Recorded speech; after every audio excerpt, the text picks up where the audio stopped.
Yo, how we looking? This looks good, right? Dang. That stadium out there. Dang, looking sweet. All right. Let me get this chat up and ready to rip. What up, boys? Happy Friday on a weird week. I'm just hoping... I'm hoping we can get through this without losing power and everything shutting down. What up, Dave? What up, what up, what up? How the cards looking, huh? How we feeling? Look pretty darn good to me. If you haven't already noticed, this is the event championship card. You guys should have seen that when the event dropped Monday night, Tuesday at 12 a.m. And I know a bunch of you guys have already ripped a bunch of stuff. You found a bunch of random cards and a bunch of good stuff, man. Also, I did update Puka. So if you guys haven't seen the new Puka card, look around a little bit. Maybe you guys will see them soon. I will try to get up on Instagram all of the inserts here in the next few days. I like to get them up so we can kind of pay attention as we go to everything that's up there. And kind of look back and have a sweet idea of everything that's been going on. So, what do we got? We got 311. 311. So let's start it off this way. Let's go Keyword Friday. Hit me with a Keyword Friday in chat, and we'll do a couple giveaways here while we get set for games coming up in 19 minutes. Today's going to be a back-to-back-to-back day again. Just kind of trying some stuff out. On top of that, you know, August is kind of a weird month. We got a lot going on. We got Claire's birthday tomorrow, so we got a big birthday party incoming. Luigi's Mansion, fun little theme. I don't know if you guys have played that one. I was playing with her yesterday. She just got it from my dad this past weekend from Foxy and Peepaw. What up, Stevie? Cole? Hex, how we doing? How we looking, boys and girls? And yeah, we've decorated a little bit. There's Devontae. There's, what's his face from, what is he, a crappy Patriot? Did anyone see him yesterday? His hair's terrible, man. Oh, God. What system is this game on? The heck are you talking about? What do you mean, son? You mean Luigi's Mansion? That is a Nintendo game, so that's on the Switch, Daddy. Yeah. Good one, man. Stevie, any chance we can get a second lineup for the Unlimited tomorrow? Please, no. No! You clear like every other time we play. What do you mean? No, we got one last week because... We got one last week because it was the only one of the week, so you still got two, you know what I mean? And you got two Mahomes! No complaining on that. You know what I mean? No complaining on the double Mahomes, that's for sure. What up, Steve? By the way, I don't know if you heard, did you hear me the other day talking about Pizzle? And we were chit-chatting. We're supposed to hang out soon. I'll keep you posted on how all that goes. But yeah, man, how are we feeling so far? What's going on with the event? How are we liking it? It's going to be a little bit different on the trade-ins. So, what is it? The original is 5 and then 6 legendaries. Legendaries can be any legendary, so that's going to be a little bit easier, make it easier there. But 13 different mascot heads, 5 of one type to do the trade up to the legendary is a little tough, you know. I think I've like weirdly hit a bunch of the Husky heads so far. Do you need to email him? No. Yeah. Oh, yeah, that's a good joke. Ha! Got me. Got me good there. True, man. True. It is my fantasy football draft weekend as well. I'm excited. So Sunday I'll be doing that, hanging with the boys. Pizzle's supposed to be, but he hasn't made like an actual live draft in like quite some time. He just doesn't. He comes up with an excuse to last second not show up. I don't know why you won't show up. It's the best day of the year. Legitimately. Yeah, man. Dave, what up? Definitely the best day of the year, as far as I'm concerned. Native Dave, 5K, my man. Oh, get him in there. Get him in there. What else is going on? What else is going on and coming up? I guess we should check out the weekend, right? Because we do have... So it is set up a little bit different. As you can see, we have the week 30. So we're up to 30 weeks in the preseason.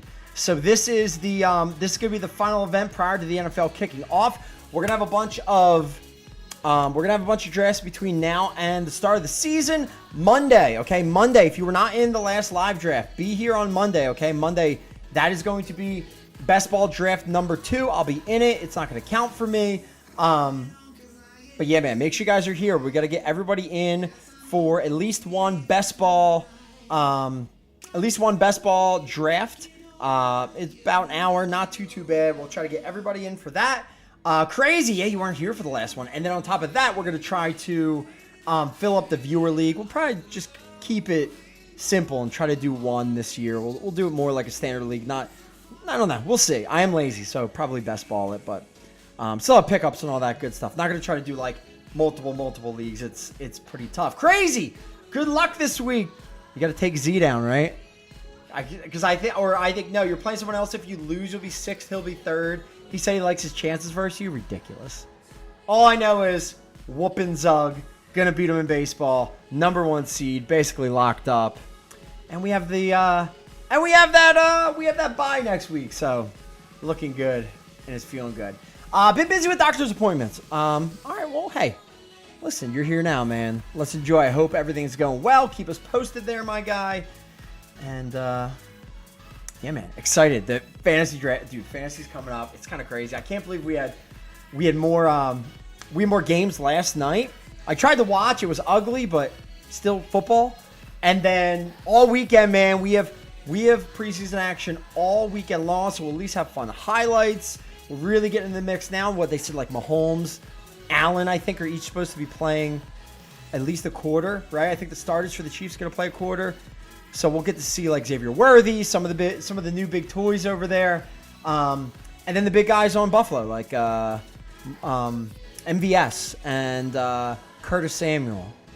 Oh my God, what are you doing, Bills? I wish Ja was here just to talk about the state of the team at the moment. But I guess look, you get rid of Diggs. At least you get rid of Diggs. You don't have to deal with that anymore. We'll see how he does in Houston. So again, end of the season. We should have a couple in here already, right? Or is today? Oh, today's the first one. Yeah. As you can see, the Saturday stuff's already up. Tomorrow is going to be a full sim set all day long tomorrow. My God, what do we got? 1, 2, 3, 4, 5, 6, 7, 8, 9 games tomorrow. So it's kind of why I see why you're asking for an extra one, but we've won today, so having an extra, not. What if I make it 100K? Would you buy it? Would you buy one? I don't know if it's worth it. It might be. I don't know if anyone has 100K at the moment. I got 5K and some trophies left. So anyway, scroll down, contest page, and get down to the Friday set, the usual unlimited. We got 450K today. What else do we got? That was the Thursday jam. We have the RPG 101. Oh, be warned! Sunday. We have 2 whiteout games on Sunday. Okay, they're going to be the single game style. We have an early one. All the games this weekend are starting along the same time that the games physically start. Okay, so all these times you see, these are all the actual. I'd buy 2. Oh, all of everything you see here. These are all the exact same times that the games play this weekend. Okay, so if you're curious about when your team plays or what's going on in preseason, our games start at the same time as the actual NFL games. So Sunday 1 o'clock, Sunday 4:25 p.m. We're gonna have two of the standalone contests. Okay, I think one might be 250, one might be 550 or 650. So 2 standalone whiteouts. Pay attention to the rules because it's gonna be like before. It's gonna be a bunch of scrap stuff. It's more for fun, but a little extra on top. The whiteout reward, you're going to have to abide by the rule structure for the cap in order to qualify for the white. So I'm going to do the whiteout manually as well. So you can take all the scrap stuff, have fun with that, but you're going to want to put in a little more time if you do want to try to hit the whiteout. If not, all good. Drop your stuff in, autofill, do whatever you want to do. This is second unlimited for 1K trophies. I don't think I can do trophies. I don't think it works that way, actually. I don't think it works that way, right? Entries. I don't think I can do a promo code. I can do credits. I can do a sub. That's all I can do. You only get 952 back if you cleared. Oh, God. What are you talking about? Huh? What do you mean? How many? You get a lot. You get like 1,000 if you clear, basically. Oh, man. Oh, you mean you would, like, lose 48. I see what you, I see what you mean. I see what you mean. All right. Yeah, it's really weird, right? I mean, Mahomes, that makes sense. Is this Saturday setup? Saturday is weird. There are so many teams that it's very difficult to put together a lineup. Like, very, very difficult. To, like, really make a decision, especially on, like, one squad. Hey, Bake! Hey, Baker! Tell the... I didn't say it. I said, love you. Anyway, yeah, tons of games. Saturday blackout, another one. Like Dots was saying, you get 5 entries, but 2, 3, 4, 5, 6, 7, 8, 9 games, 18 QBs, 5 entries. See, this is what I like. I like when it's less. I like when it's less. A lot easier to, or it's a lot harder to like actually choose and figure out who you got. 5.6 mil. What is that? Is that how much Steve has? Could you imagine? Oh man. All right, boys. Yeah, man, we'll have the eliminator at the end of everything. So, what do we got? 321. We got about 9 minutes left. What up, Chrome? Chrome, how's the pup? Friday in chat, boys. Give you guys another sec. Actually, you know what? Boom. Boom. We're going Chrome. We're going Chrome in chat. What up? Get them in, boys. Do another couple giveaways here. Like I said, man, we're going to run the games out coming up here. I'm, like, still wet from outside. I don't know what's happening. We're supposed to have like possible tornadoes, crazy weather roll through. Everything was kind of like starting off early, and then it just looks like it keeps pushing back. I ran out and tried to get some of the grass cut. Again, we have people coming tomorrow, like noon start till like all the festivities, noon, 1 o'clock start. So I don't have time, man. So if it gets wet again overnight, like I'm not gonna have much time. So I ran around. I cut the front, edge it real quick. The back's not cut, but like at least. I don't know. I'm wet from watching stream. Is it because of this? They're pretty. Stevie, so what do you think overall? Overall, pretty good, right? You and Steve now. You got a buddy who doesn't like the. I love my cartoons. I do. These look really good. I like the whole like being able to put their own background on with it. The little background. It makes it easier. Like the bleed throughs cleaner. Steve wants the Buckeye equip. He wants. Wait, not that. He wants this? Yeah, no, I bet he does. I should have thrown the Nick Lion in for fun. We'll see. We'll see. Steve, if you trade up, I don't know. We'll think. Maybe I'll throw the Nick Lion in there. But we don't have a player. No player, man.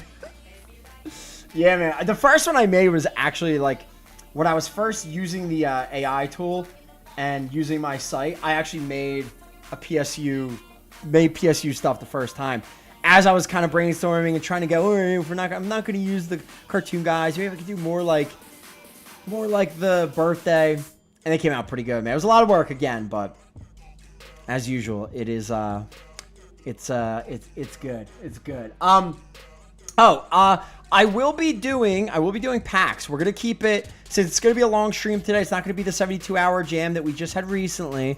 But since it's going to be a longer stream today, we will do some giveaway packs. They will be, maybe I'll make them like it'll be like a 7-pack of blues, guaranteed blue plus, for the event. So stick around. There will be roughly one per set. If I'm here, I'll be giving them out. If I'm not here, I'll give them to Cullens. We'll see what happens, but all in all, if you guys stick around, if you're paying attention, we're going to try to give out a couple packs here, but they are going to be limited, so once it pops, within a couple minutes, it's going to be gone, all right? So you're not going to be throwing them out. Make sure all your boys get in, you're going to have to be sort of paying attention, all right? To be able to get in. Ark, what up, Ark? Archangel, bang! First one in. Boys, I'm keeping Saquon. And Mahomes 2 QB. I don't know who's going to be there in the first. I have a choice. I can either take 7th pick or 8th pick overall. And then, like, snake it back. Stive, what up? I think I'm leaning 8. I'm just not sure, man. Ugh, I don't want, like, I don't know. It's going to be like Herbert, Jordan Love, guys like that, possibly. We'll see. It's kind of in an ugly spot. All the pretty guys, like Zach, Stinks. Never does anything. Well, he won sort of a little bit ago, but stinks. He's like second pick overall. He starts out. He gets to keep Josh Allen. He gets. He has to keep. Like his second best keeper was Garrett Wilson. Like, it's fine. It's good, right? We're now 3 wide receivers and 2 flexes, so that's kind of wild, even though we're 2 QB. I think it makes it a little more important. He's gonna have second pick. He'll either have Chrome's boy, or he's gonna get Jahmyr Gibbs. Like that. That's so sick, man. That's so lucky. I was like so lucky to be able to get that. Very nice. All right. Historically, won't Saquon be hurt after about 4 games anyway? Nah. You want to get banned? I can ban you. Chrome. Guess the unlimited. Wait. We'll do guess the whiteout. We'll do. Give me a division. If you're right, I'll give you 20K. If it's holiday, I'll throw out a bonus blue pack for everybody. Bang. Chrome doesn't know divisions. He could pick one. AFC East. Whoever's in that, like that. Like that. It's like reeking them. Reeking them boys. See? True. All right, let's see. Pack for the boys, 326. Oh, it's amped. Double it. Pack for the boys. It is not a pack for the boys. It's a high helmet. It looks like Trev. Leave me alone, man. I get. Oh, no. We like him though. He's cool. We'll do one more. I think we have time for one Moss. 327. Chief, hit me with a division. It was NFC East. That was close. Stroud? Like AFC South, or you literally want to call Stroud? NFC North. Bang. NFC North for the boys. What do we got?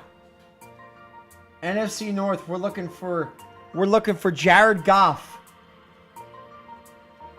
We're looking for Caleb.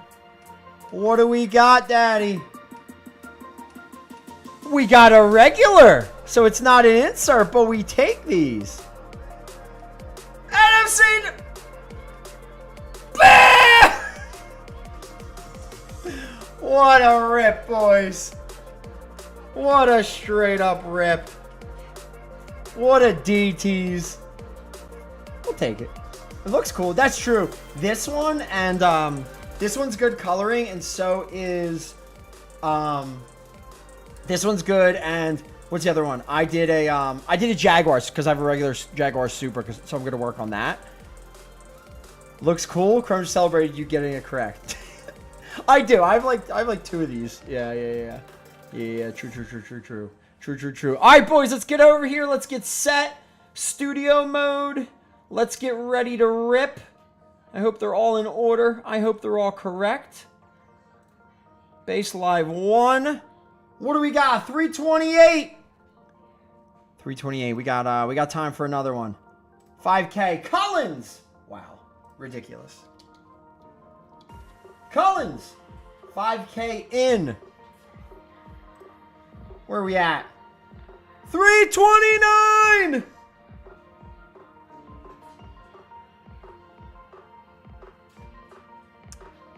Final giveaway in. We got BS fan. What up, boys?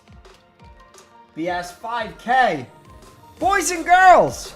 Here we go. Games are about to rip. 329 and 20 seconds. And I'm going to be running around in and out. Again, I'm going to get some packs out for the boys today. If you're paying attention, you'll get at least 3 of the holiday blue packs, which is really, really nice. Especially faux free. And guaranteed, man. You don't have to get hit. You just got to be there when Cullens or I am giving them out. All right, so make sure you guys are paying attention. And again, next 3 hours, 45 minutes-ish, we are going to have some giveaways and whatnot. All right. We good? The first game. It's the National Football League Atlanta, Miami. Very nice. Let me see, before I bop in and out, now that we're on the move. Are we on the move here? Are we on the move here? Let's see. Yup, we are on the move. Let's see what the Clowns have. Just got to get my clear before I go see Theo Von tonight. Oh, that's random. That's random. All right, what do we got? What do we got? What do we got? What do we got? Friday Unlimited. We talked about that already. Clown, clown, clown, clown, clown. That looks... All right, that's close. No, Cody. That's clown. I think that's clown. Pretty sure that's clown. Oh, no, ADM. That's big clown. Here we go. We got a couple. We got a couple. We got a couple, boys. Cole in there. Long hair. Don't give a rip. Dang, son. Dang. What are we working with? Hurts, Dell, AJ Brown, Pitsy Pickens. We got Reek, Squan, Bijan, and Baltimore Ravens D. Mostert triple incoming. I hope not. It ain't going to help your boy. Let's go. Let's go. Bryce Young to Xavier Legette. Oh, that must have been an old one. That must have been the other day. I actually didn't even look. I think I saw like a... Oh, I got like 19K just under Stevie. We did wipe, right? Yesterday? Thursday nighter? What do we have yesterday? Legette had 948. I had 19,279 in the Carolina game. And 34 in the other one. 34,000. Devin Singletary. 4,800 for Devin Singletary. Oh, boy. Stevie 31.5. B9 28. So we had a couple clears in there. Not too much going on. All right, boys. All right, boys. We'll watch a little bit. And we are out of here. Let me get these set up. And yeah, let me get these packs set up and send it over to your boy. Call Daddy. There goes. Oh, God. Mostert. Ah!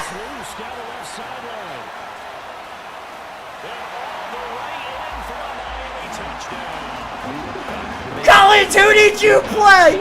Who'd he pick? Who'd he play?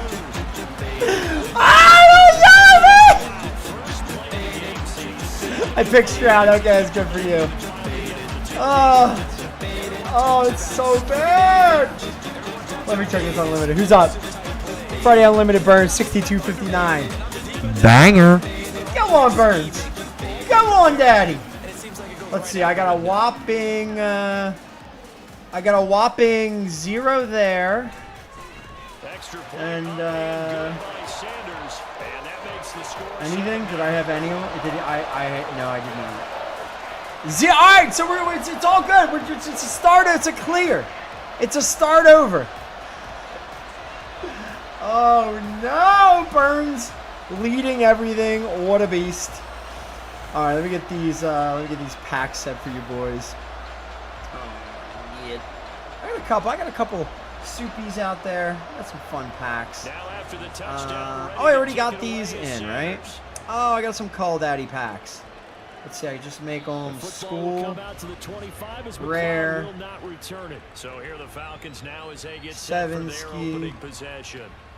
Leading them out as their 6'2" quarterback who was a fourth-round pick back in 2012, Kirk Cousins. And the tendency for most of these guys is to want to match things right away because they have a lot of confidence in their talent too. They just saw a big strike against their team, and you know they're thinking to themselves, I can get this back right now on one play. Well, if it's there, you take it, but otherwise, going rare on that bad boy. Run the off. Well, this is taken in. It's complete. Oh, God. Chill out, arcade mode. All right, so we're going 2 rares. 2 rares, and we'll do an epic pack for the last one, so you guys better make sure you are out here for this. No time like the present to show what we can do, too. And that's big yardage on their initial play from scrimmage.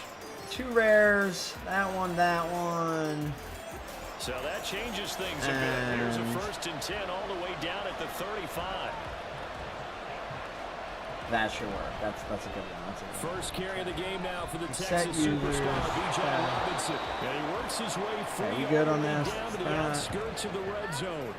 15 more yards there, and quickly another first down. Sure didn't take this offense long to get within striking distance of the end zone. 2 plays. Feel the energy? You can just feel it, can't you? Because they are creating it on offense. The way they're running the football. Now they've swept into the red zone. Momentum all on their side. A first down. All right, it's going to be this. Call it a gain of 6 on the play, and it'll be second down. 3 link.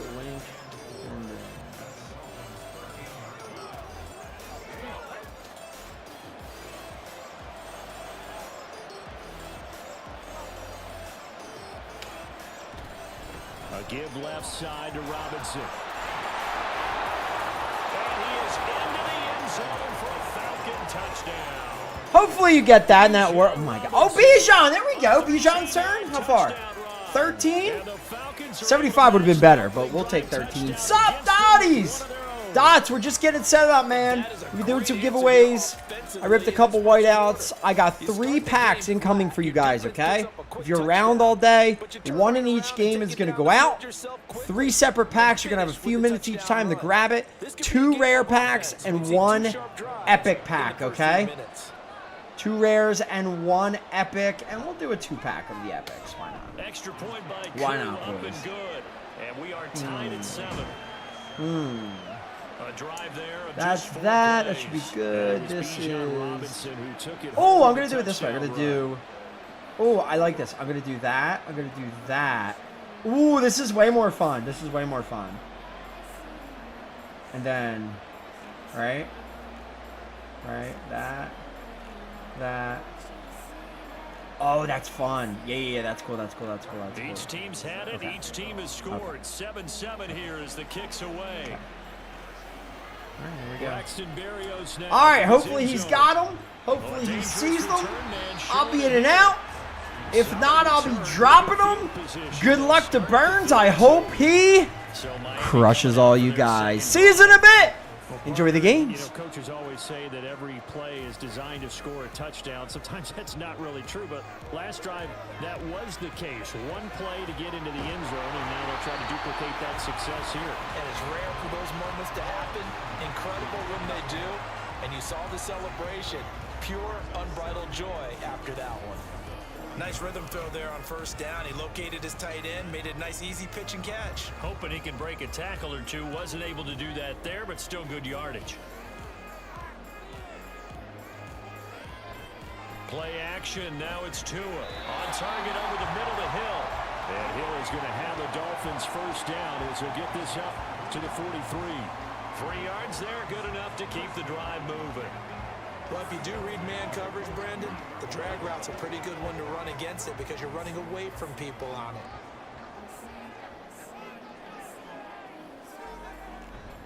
Off of play action. Tagovailoa. Oh, looking for Waddle, but it's intercepted. You got debated.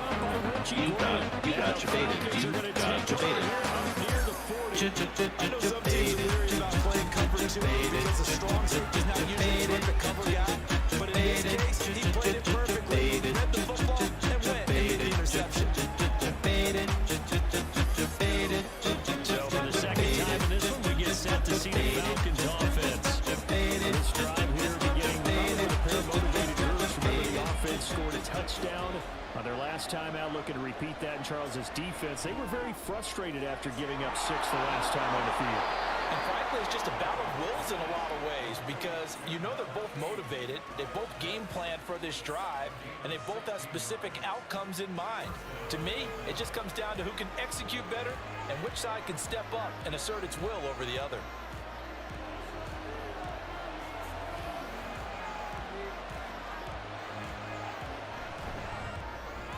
Locates Mooney on the out route.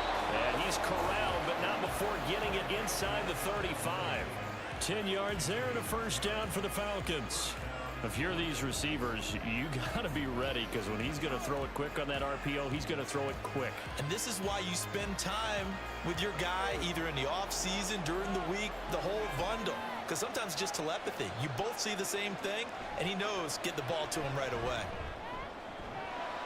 And now a throw on first down there, but it's incomplete. Anytime he reads man coverage, I don't think it's going to be the only time he'll try and hit that route to the outside in this game. He'll test the perimeter, but that time, they were up to the challenge. 2nd and 10. Cousins. It's incomplete. Took a shot, couldn't connect. They decided the opportunity was there and launched a deep ball, but he's unable to get away from the defender. Couldn't create space, couldn't uncover at the end of the route, and that one winds up incomplete.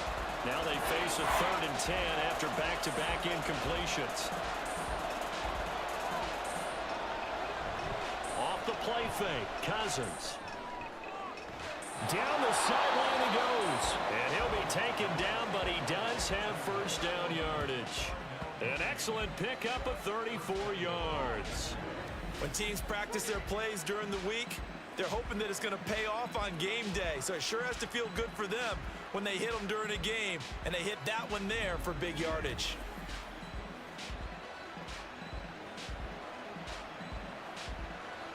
It looks like a jumbo set with 3 tight ends here for 1st and goal. Robinson will score. Touchdown, Atlanta.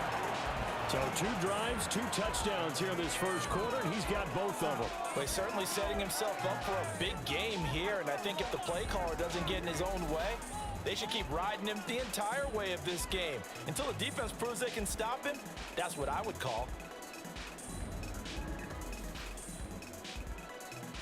Now Younghoe Koo for the extra point.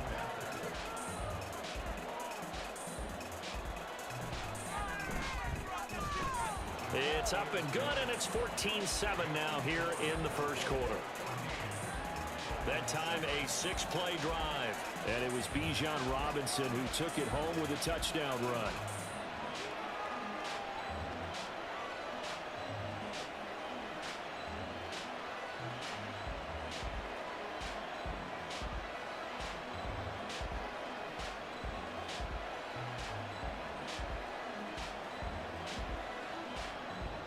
Now Pinion with the kickoff honors following the touchdown. And this will be a touchback. Berrios deciding not to bring it out. The Dolphins offense now heads back on the field. And we'll see if they can bounce back from that last drive. In particular, if they can bounce back at the quarterback position, Charles, after throwing their first interception of the ball game. Yeah, and some guys, you know they're going to want to try and get a big play right away and take control back. Others, they're going to look at a couple shorter passes and get a little momentum back that way. But for the defense, that goal's not changing a bit. They want another pick. You're exactly right about that. In fact, you got to watch them a little bit because in coverage, they may cut down their gaps a little bit, maybe their splits a little bit in order to try and get to the ball even faster. They'll break the huddle, come up on 2nd and 8 at the 27-yard line. Here's Tagovailoa to throw. Gets this one to Hill. And he's taken down, but able to slip across the 35. Tua to Tyreek for the Miami first. And that's a more than acceptable read right there because it's zone coverage, so timing is everything. This time he waits for his man to come open, puts it right on him, and they pick up a first down. So here's a 1st and 10 at the 38. Tagovailoa working out of the gun. He's got Smith here. And he'll be taken down, but not before he works it past the 50. 15 more there, and they're on a roll. It's another first down. And after that completion, you can understand why so many teams in the league are emphasizing speed on defense at every position. The tight ends have created so many tough matchups now. If you can't run with a tight end as a linebacker, this is going to be the result every time. From Falcon territory now, here's 1st and 10 at the 46. Again, they will throw it with Tagovailoa. Open man is Hill. He's got it. And he's going to get this one down to the edge of the red zone. The extra effort after the catch makes it good for a gain of 26 and also a first down. And let's face it, that what we just saw there, not a surprise, is it? I mean, this is what he does well. And if you don't tackle him as soon as he catches the ball, this is the end result. Big yardage after it. Got the speed, the agility, so good with run after catch. And we're only in the first quarter, so they better get a wrangle and a hold on that quickly. Yeah, you're exactly right. What's really difficult to try and defend him is if you want to press him so that you get him on the ground quickly after the catch, a lot of times he'll just run past you at the initial point of contact and he'll go deep. Just picking up yardage in bunches here these last few plays. They have moved right down the field, and just like that, they're going to be set up with a first and goal. 2 big plays in succession. Not sure this D knows what hit him, but now they got to get ready. It's first and goal. Now here's a look for the end zone, but that one's going to wind up incomplete. Down this close to the goal line, first down. Surprised that wasn't a run? I am, and you know I'm old school. I want to run the ball on first down in this situation because second down, that gives me that option of running play action and maybe throwing it. A line of scrimmage once again, the 5 as they get ready for second and goal. A run with Mostert up the middle. It'll be a gain of 5, and it's going to set up a third and goal. Well, Brandon, we always know that once you score 1 touchdown, You want 2. You're without a doubt. And so far today, he's got 1, but was denied as he tried to get the second one. About a half yard from the end zone, third and goal.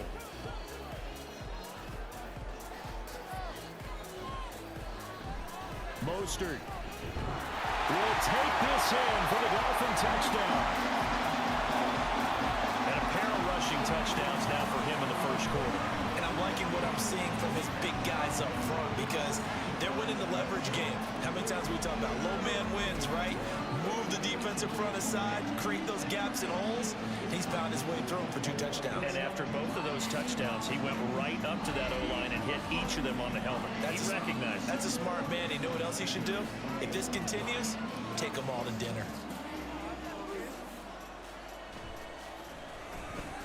Extra point up and good by Sanders. And we are tied at 14.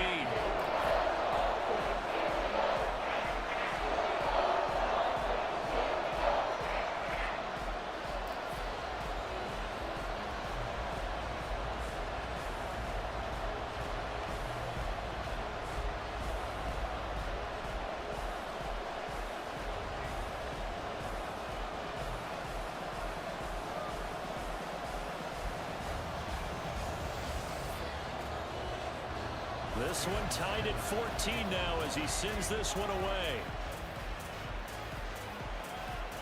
The football will come out to the 25 as McLeod will not return it. The Falcons offense set to go.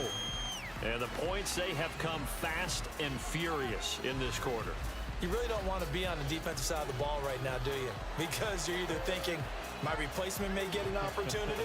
Your head better be on a swivel. Totally. Or maybe I just need to get out of the game for a while because I just can't slow these guys down. They've got to figure out a way to disrupt these offenses. And typically, one guy makes a big play, and that can help change things. They'll be looking for disruption on both sides right now. Well, they came into this game saying it was important that they set the tone and show that they can run the football. I believe that they've done that here in the first quarter. On 1st and 10, Cousins. Short throw caught by Pitts. And they bring him to the ground just shy of midfield. It's a gain of 13 and a first down for Atlanta. And what a nice example there of a tight end doing exactly what he needs to do. How about how he worked his way to the outside, made sure he secured the catch, and then anything after that, we count that as a bonus. And indeed, he gets enough for the first down. On 1st and 10, it's Robinson. And they'll get him down after a pickup of 8, 2nd and 2. Got the defense on their heels, 2 first downs in a row, and now a pickup of 8. Pretty entertaining start, 14 all to score on EA Sports. Second quarter now, Falcon football. From the 43, here's 2nd and a couple. As they've got it as we resume action. They try to throw on 2nd down, but this one is incomplete. I certainly thought he had an open look beyond the first down marker to his receiver, but they just couldn't connect, and that will send them back to the drawing board. So 3rd and 2. This quite possibly 4-down territory, though, if they're stopped. To throw is Cousins. And a dump off here to Robinson. So he fought off the tackle, and that effort gives him the first before he's brought down.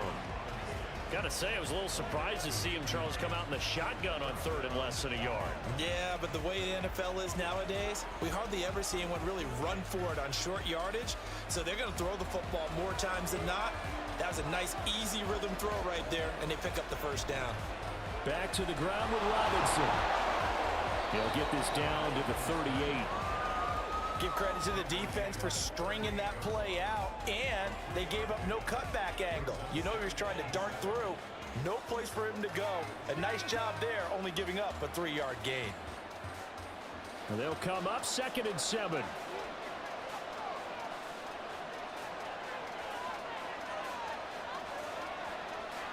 Cousins to throw it. He'll get this complete to Rondale Moore. But it appears that they read man defense and went to the out route, and what you have to do on that one is the receiver's got to make sure he works the defender towards the middle of the field to give himself space to cut to the outside and have that ball delivered with good timing, and they got it done. This will be the 8th play of the drive, and it's 3rd and inches.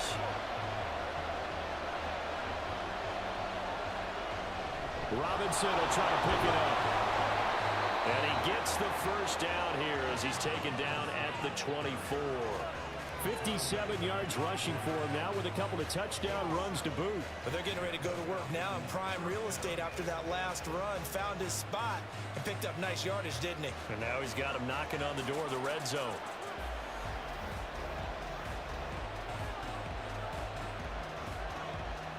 Cousins on first down. He's got his pass-catching tight end. That's Pitts. And that's good for a gain of 6, and it's 2nd down. How about the timing on that one? Boy, they were in sync, weren't they? 3-step drop, balls out of his hands, right to the tight end. Nice completion, just like they do it in practice. 2nd down and 4.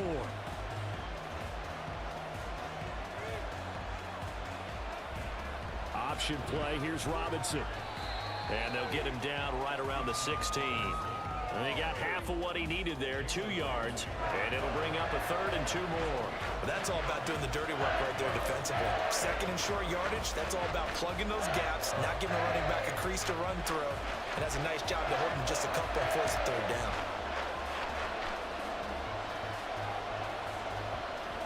Cousins on 3rd and 2. Able to find the open man. That's complete. And he is going to have a Falcons first down as they get 5 there on 3rd and 2. And that one was a lot of fun right there because that was the game within the game.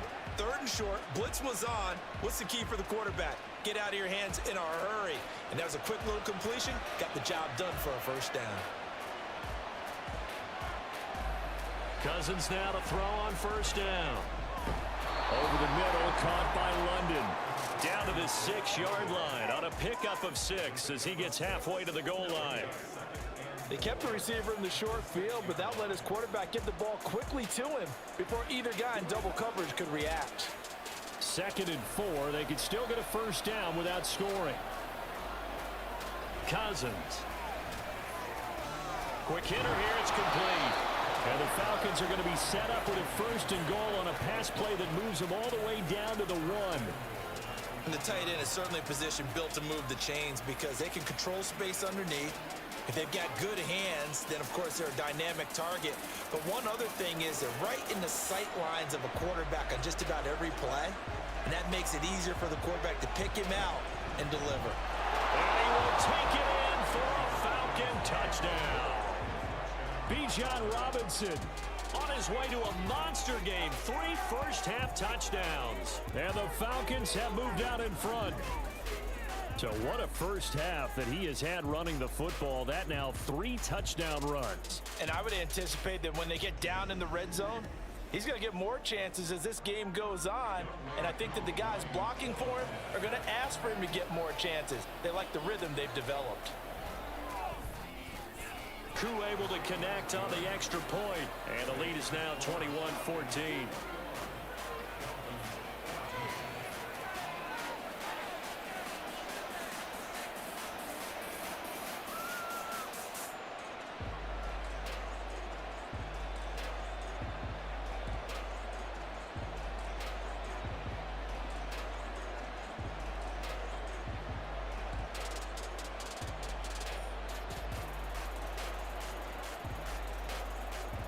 Following the touchdown now, it's Bradley Pinion on to kick this one away.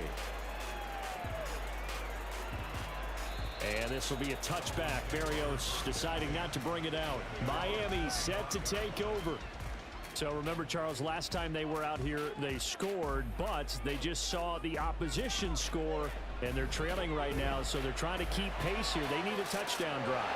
Well, if you're a fan of offense, you're loving this, but if you're a fan of defense, this is tough to watch, and it's also tough to keep that up when you just watch your opponent march down the field on a scoring drive that lasts into double-digit snaps.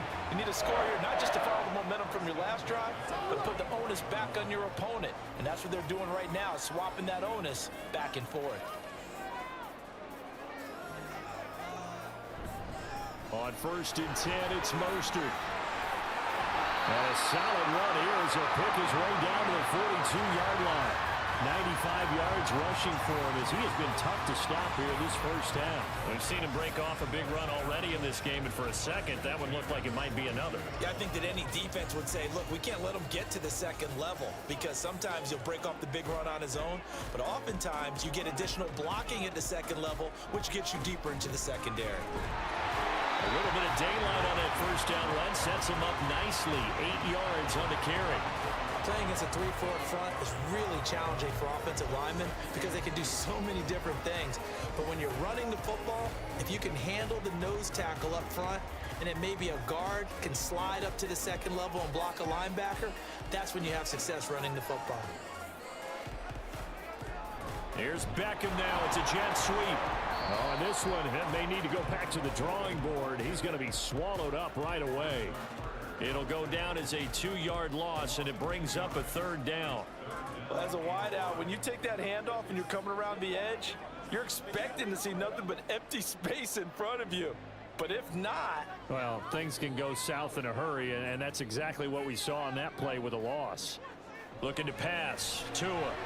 It's caught. Beckham. And they'll bring him down 1 yard shy after a pickup of 4. If this were baseball, we'd call this small ball. Instead of pushing it downfield, they throw a short pass trying to pick up the first down, but the defense rallies to the football and stops him short, bringing up a 4th down.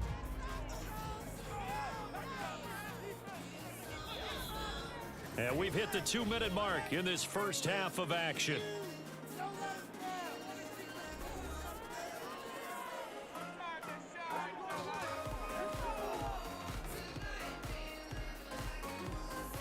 So 4th down, Tua departs, and on is Jason Sanders and the Dolphin field goal unit. From the right hash and call it an even 50 yards. And that's off the right upright, and it bounces away no good. And this will stay at a 7-point game. So plenty of leg, but it's the accuracy there that lets him down. Yeah, he hit it really well. I think this might have been good from 55, but you'll see it just conk off that upright, and they're denied a chance at 3 points. Bijan Robinson leading the offense out for another drive. Well, there you see it. A hat trick of touchdowns, and we're in the first half. I'm betting that he was over there saying, feed me. Yeah, there's no doubt. I got to eat. There is no doubt, and he's real hungry right now, isn't he? I mean, let's be honest about the whole thing. We don't have to be on the field to understand what he's telling everyone. Give me the ball. We're locked in with the offensive line. They're taking care of business, and I'm finishing things off. Well, heck, he might be able to turn this into an historic event. We'll see.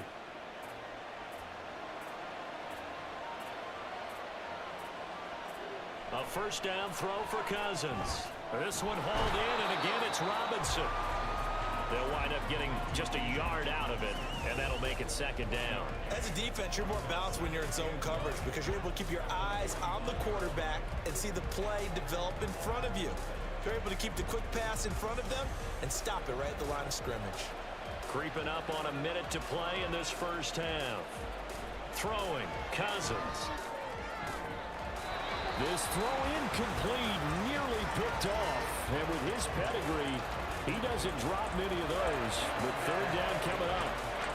Oh, I like the calmness of how he played the ball here. No panic in his eyes as that throw arrived. Tracked it from the moment it left the quarterback's hand, and that's just where he needed to be to knock it away. On 3rd down, Cousins.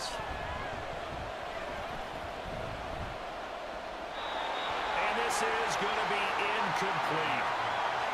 Not only did he have a chance to scan the field there, it felt like he had a chance to scan it twice. The protection was that good.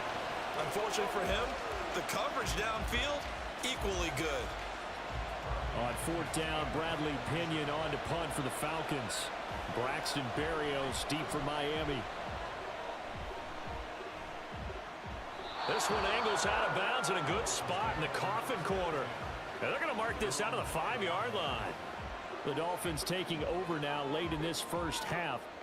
A slim deficit here in a one-possession game. Not much time left, obviously. We'll see if they can march this down the field, at least get 3 and take some momentum into the locker room. Now the Dolphins going to burn the first of their timeouts as they'll stop it with just over 40 seconds to go in the first half.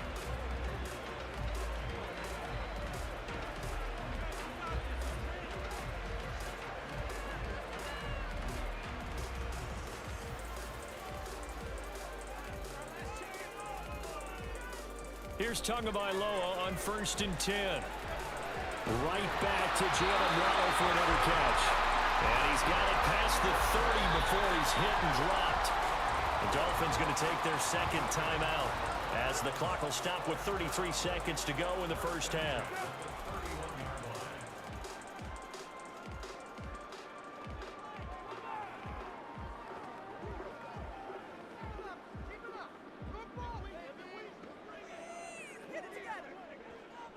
Back-to-back good plays have them on the move on first down.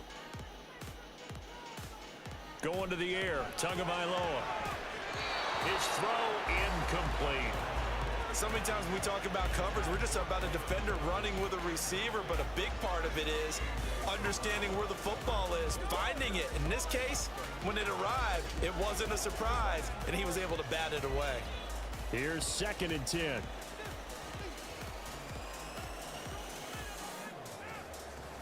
Tua going to throw. Short throw to Smith. And he'll be taken down, but not before they work it across midfield. Now the Dolphins will use the last of their timeouts as they'll stop it with 25 seconds to go here in half number 1.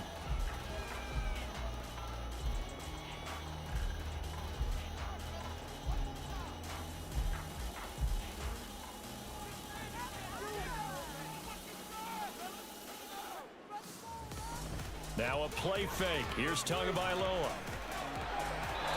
Throw right side here going to be incomplete.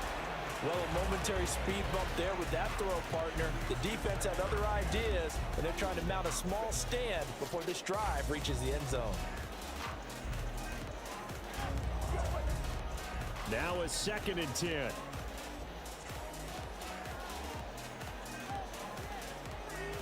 And again, it's Tagovailoa. And that's going to be too high, out of bounds and incomplete. What would look like a march to the end zone has hit a momentary roadblock with that incompletion. No need to panic. They just got to come up with a high percentage play call and see if they can get their offense back on track. This offense was on the move. Now 2 straight incompletions have them looking at 3rd and 10. Throwing now is Tagovailoa. And bringing it in right side here, Beckham. And he'll go down inside the 45 before going out of bounds. So give him 5 yards there on the pitch and catch. And that's going to bring up a 4th down. They didn't get the first down, but I have to say I do like the call. I like what they were trying to do. Try and hit your receiver on the run and see if he can pick it up. Keep it on his feet, get a little rack yardage. Yeah, but a nice job defensively to get to him and keep him short of the first.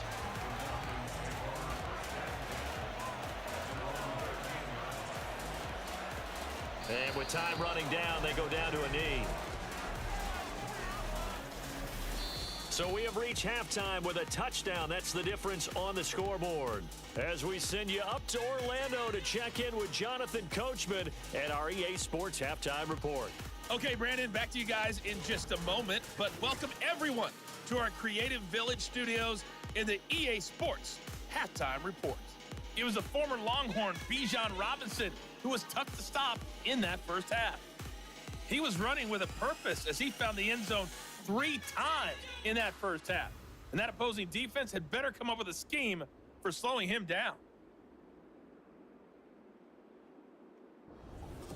All right, Coach, thanks. Yeah, both teams likely to make some changes in what's been a closely fought battle to this point.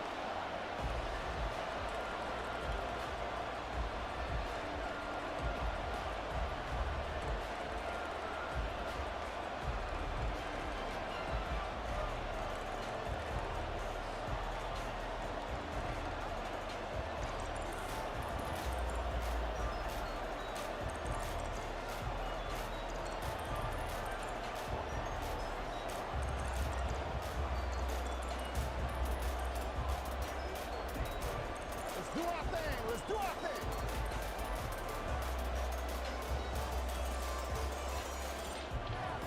The Falcons back to receive. They've got the lead, and they'll get this football as the second half gets underway. The football will come out to the 25 as McLeod will not return it. So we get set to start this third quarter. Here's the Falcons offense now.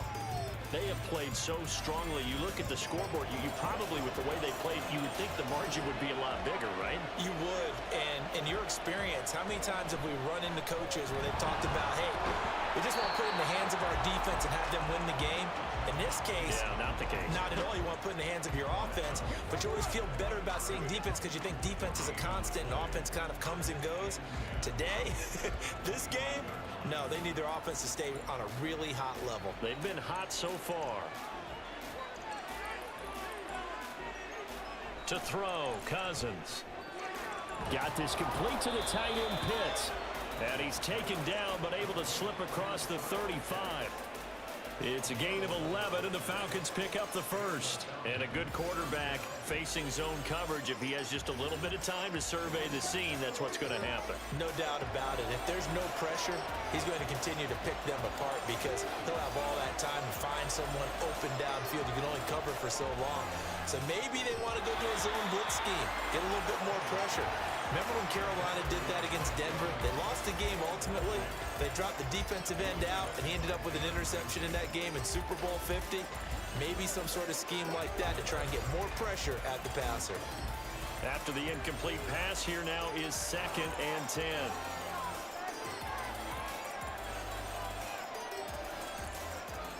Working out of the gun, Cousins. Short throw caught by Pitts.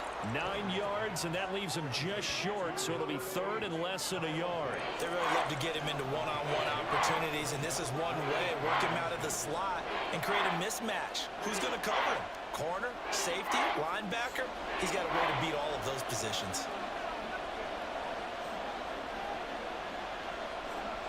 Cousins again. Work in the middle of the field, and he's got a man complete.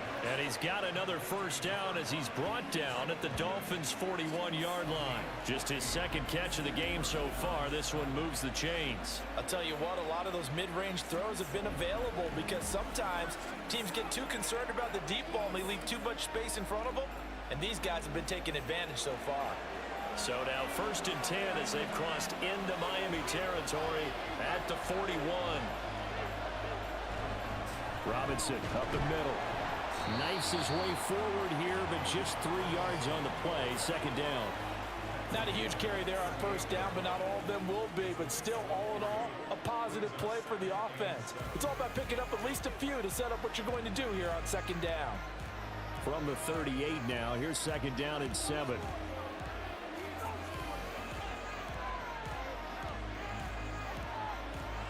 Cousins now. Toward the sideline, and look at that catch. Dragging the toes, and that's going to be a first down. Well done. 23 yards the pickup there. Whatever the discussions were at halftime to try to slow down this offense, it has not worked to this point. Yeah, I have a vision right now of everything that was discussed at the half just being torn in shreds or being erased off of the Microsoft Surface tablets because none of it is working. They are really locked in on offense. And he's got his man on the out route. And down inside the 10 here before he's out of bounds right around the 7. That was the 8th play of the drive, so a somewhat fitting pickup of 8 yards. 2nd and 2, first down marker at the 5-yard line. Here's Cousins. And it's caught. Touchdown. Rondale Moore, a 7-yard touchdown grab. And the Falcons take the opening kickoff of the third quarter and drive right down the field to extend their lead. That seemed pretty ideal there for the offense, Charles. You take a little bit of time off the clock here in the third quarter, decent length drive, and you pad your lead as well at the end of it. And what it does is let you feel like you're in control of this game, even more so than a 2-touchdown lead, right? Because you have taken that time off, as you noted, which means they couldn't get you off the field. You ran your playbook the way you wanted to, and you gave your defense some rest. What a big-time drive in that situation. Extra point by Koo, up and good. And the lead now up to 14.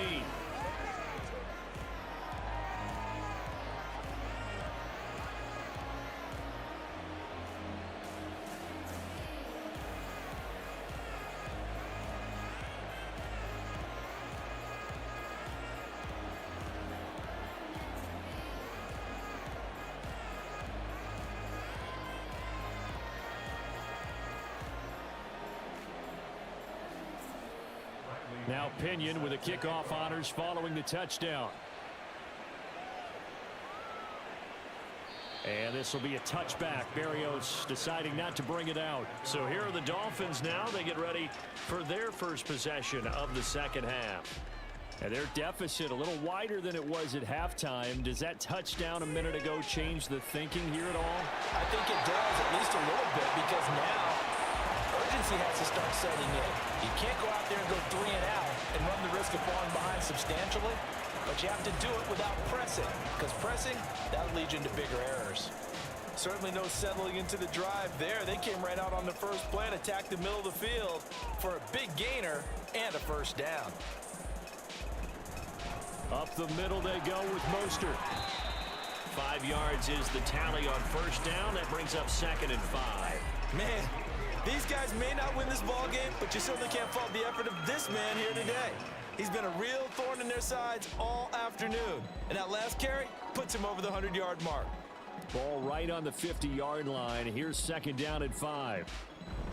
They'll stay on the ground with Mostert. And he's dropped just before the line to gain. 4-yard pickup leaves him with 3rd and 1. I don't care what the emphasis is in the NFL at any given time.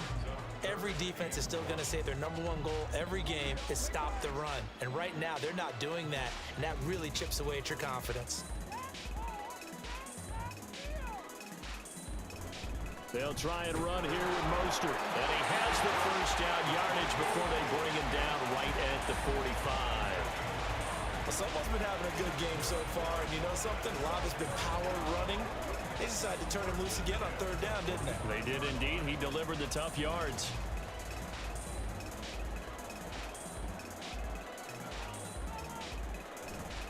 They hand it off to Mostert. And for one of the few times here today, this run's not going to go anywhere. No gain on the play there. 2nd down. He's having a big game running the football, but that one will hurt the yards per carry a little bit. Yeah, but the average he's got so far, that's the type of average he wants to take with him to contract negotiations, doesn't he? On 2nd down, Tua gets this one to Hill. And that's going to be good for another first down as the tackle's made at the Falcons' 27-yard line.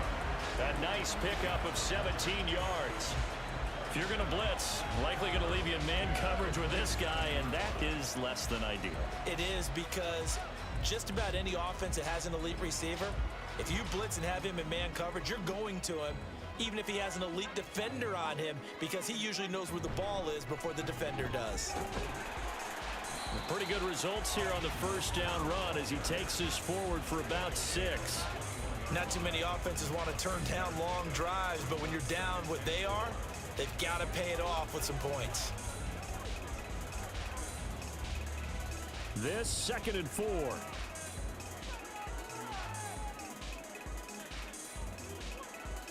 Tua sets up to pass it. Throwing for Smith on the outright, and it's caught. That one good for 7 as this long drive continues and the chains move again. When an offense reads blitz, doesn't matter where it's coming from, tight ends know that they become a big part of the passing game because they should be an easy outlet when all those extra bodies are trying to get to the quarterback. A hot route, so to speak. Tua now on first down. Throw right side, going to be caught here by Waddle. It'll be a gain of 5, and that will bring up second down. When he decided to run a hitch route, it really helped to have a guy who can turn it loose. And boy, he rifled one in there on that one. Not much run after catch, but it worked really well. From the 9, 2nd and 5.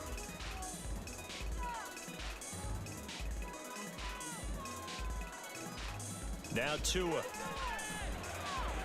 This is caught.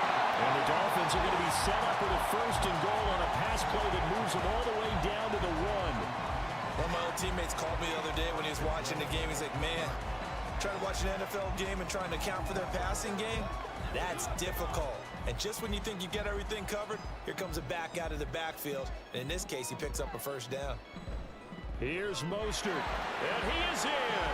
Touchdown, Miami.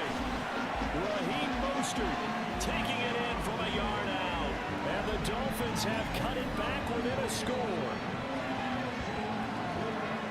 Finishes off the drive with a touchdown run, Charles. Remember, he also had a catch on this drive as well. And that's what running backs want to be in today's NFL, a complete back.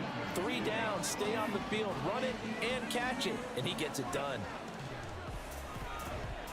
Extra point up and good by Sanders. And they're within 7 now, 28-21.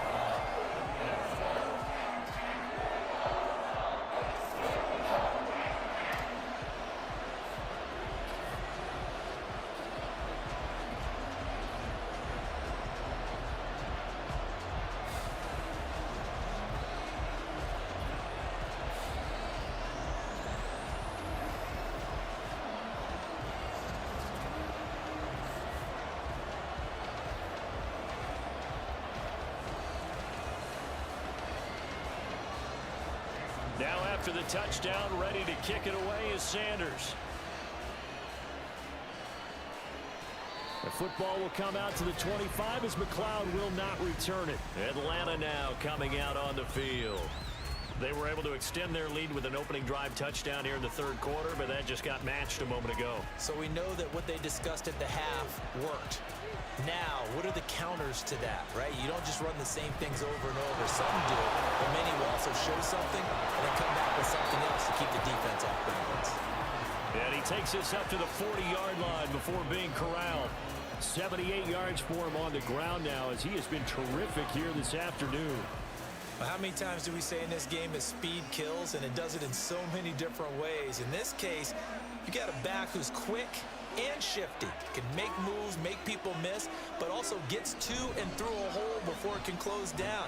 That's some of the benefits of that speed, not just outrunning people in the secondary, and that led to a really nice game. Give him a couple on the carry there. 2nd and 8. And 3rd quarter here, you got the lead. This is where that strong run game can really benefit you. Stayed in bounds there, kept the clock going.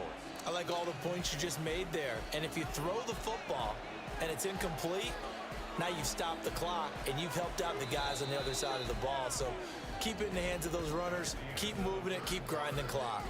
So both teams trade touchdowns in the 3rd as we're through 3 quarters of play. We'll return with more after this. You're watching the NFL on EA Sports.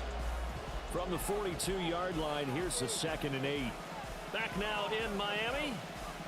It's the Falcons. They've got the football. They've got the lead as we get set to start the 4th. They try to throw on 2nd down, but this one is incomplete. I see the surprise in your face there, partner. That is a rare incompletion from him. He's been on point this entire game. He has percentage completion-wise way up. Not that time. The offense on 3rd down, they have been superb. 5 for 6 to this point. This is 3rd and 8. Cousins. And he'll be taken down, but he does have 1st down yardage. A strong 8 yards will keep this drive rolling. Tell you what, he's been able to put the ball in some tight spots all game long. That throw, no different. Yeah, a lot of people would call it a gutsy type of a throw. I think he looks at it as, I can do it, so it's not that big of a deal to me, and I'm going to keep firing. We couldn't ask for much more to this point in the 2nd half. A gorgeous day, 1-score game. 1st and 10 here. They'll run this one right with Robinson. Gets past one man. This will be stopped about 2 yards shy of the marker. 8-yard gain, 2nd and 2. If you can keep getting gains like that, Charles, with the lead here in the fourth quarter, I mean, keep running it, right? No doubt about it, but what the offense coordinator has to do is understand they're going to continue to stack the line of scrimmage. What runs do you have in your arsenal that'll work against a stacked box and continue to move the ball?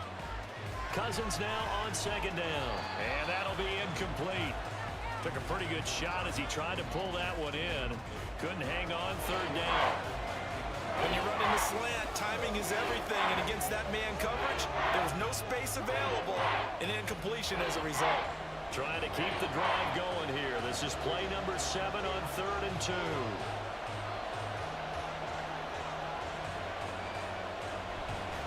On the counter, this is Robinson. And he gets it to the 34. Good enough for the first. Move the chains. A gain of 7 on 3rd down. I think there's a fatigue factor that's kicking in defensively. You know the will is still strong, but I think the offense is starting to bend it just a little bit, don't you? Yeah, absolutely. It's looked that way. We'll see if they can continue this already strong drive. Off the play fake, Cousins.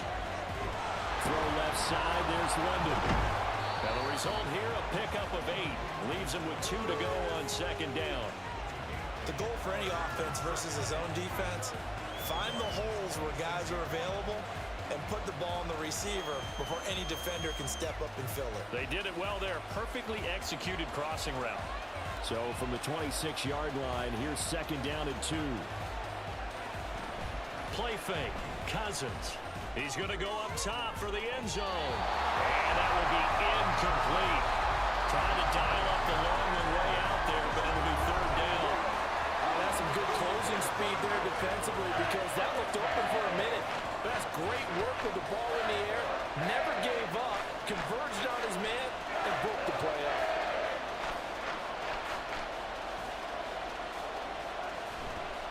On third down, Robinson. And boy, he is very close to a first down, but from where they're spotting that football, he's going to be a foot or so short. I'll bet they thought they had picked that one up because it was a 3rd and 2 call. And they got awfully close. Now we're at 4th and inches. I wonder if they think they're feeling lucky here and maybe want to go pick it up. So now one of the biggest kicks of the night is forthcoming. This to make it a 2-score game. Koo knocks this one through the post. So after 4 touchdowns in the game for this offense, this time they're forced into taking the 3.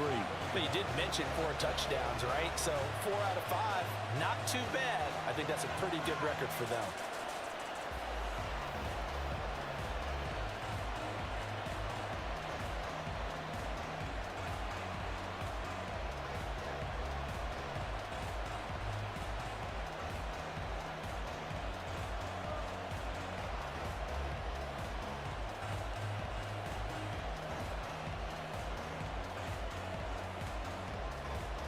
The punter Pinion now to kick this one away. Berrios going to bring this out of the end zone.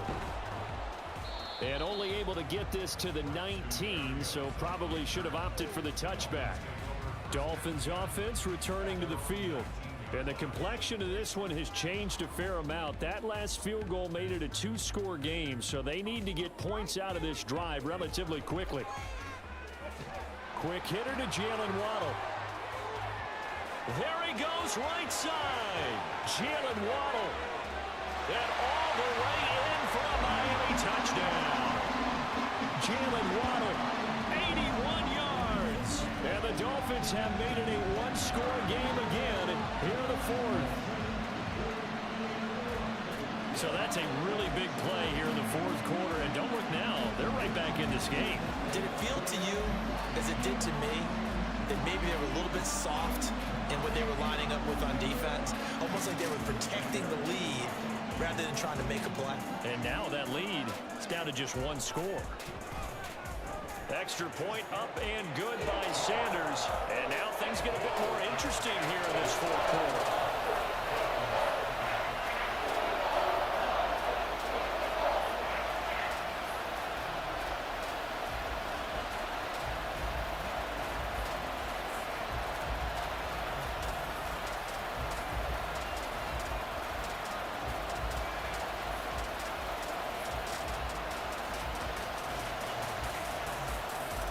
Now after the touchdown, ready to kick it away is Sanders. Ray McLeod to return. And he takes this near the 25. Just a little pass there. Call it the 26. Here comes the Atlanta offense now ready to take over here. Their lead back down to 1 score after the touchdown a moment ago. First down's a must on this drive as they start out here 1st and 10. They start on the ground with Robinson here. And able to break 1 tackle, but then quickly brought down. But a nice little gain.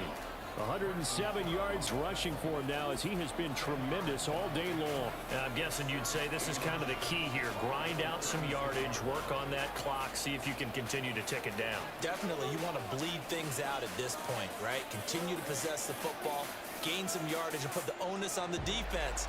Do they have to use timeouts? What are they going to do to stop you? You're taking charge. And Pitts is going to pick up a Falcons first down as he'll be brought down at the 42-yard line. Many different ways to create space, but on that play, he did it with that big, wide body of his. Didn't get a whole lot of yardage on the play, but it did what it was supposed to. Pick up a first down.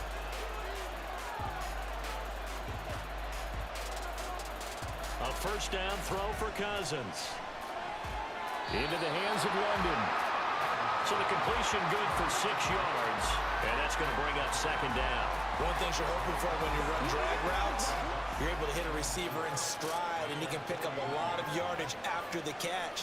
But in this situation, the defense was effective, able to stop him before he could get a good head of steam going. On play action, Cousins. That's complete to Arcega-Whiteside. So give him 2 yards there on the completion, and it makes it 3rd down and 2 yards to go. That was an okay hook up there with his tight end, but unfortunately, they didn't get the kind of yards they had hoped for. That's going to bring up 3rd down. 3rd and 2.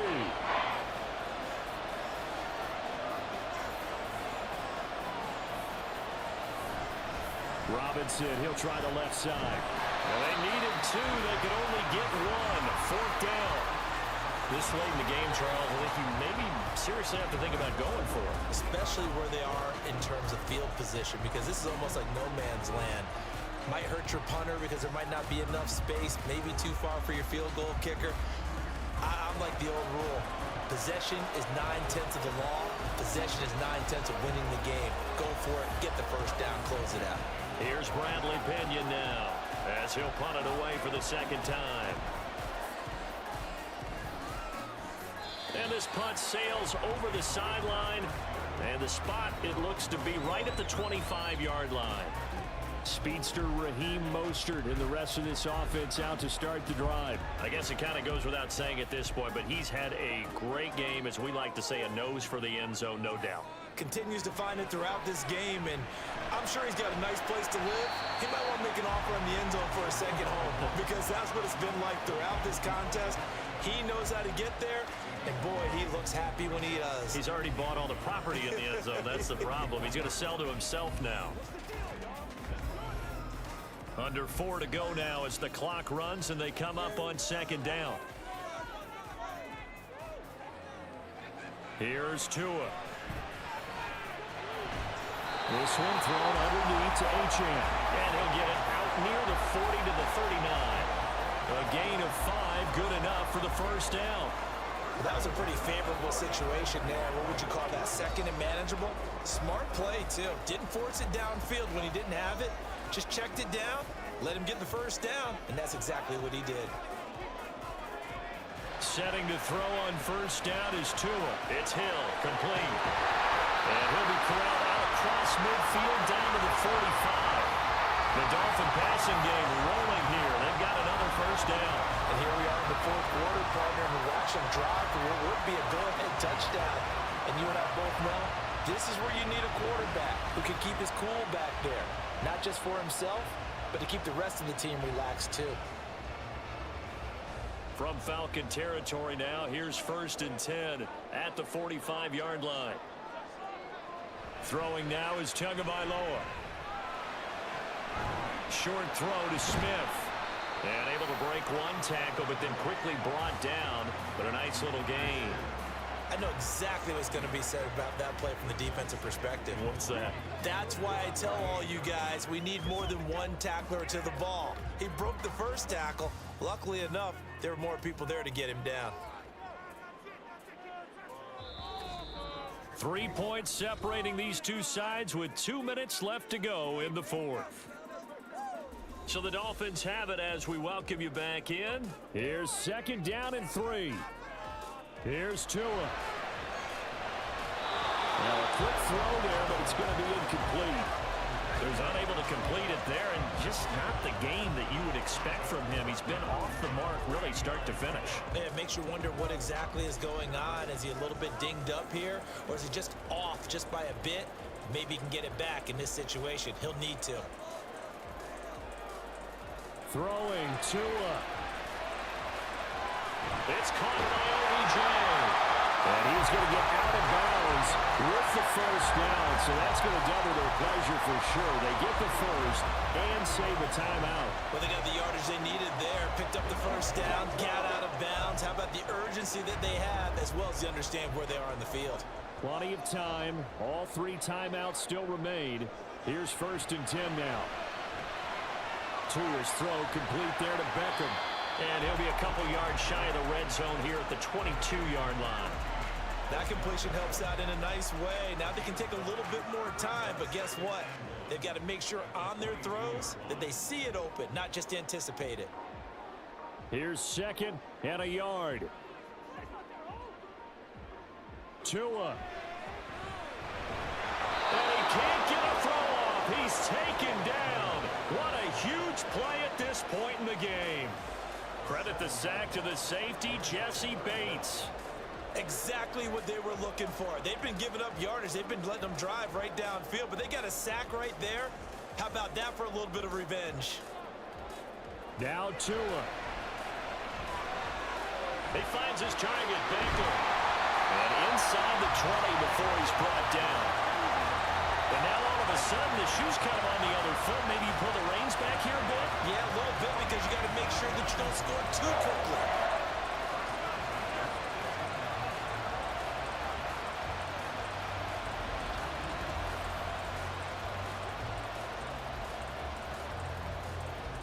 Here's 1st down.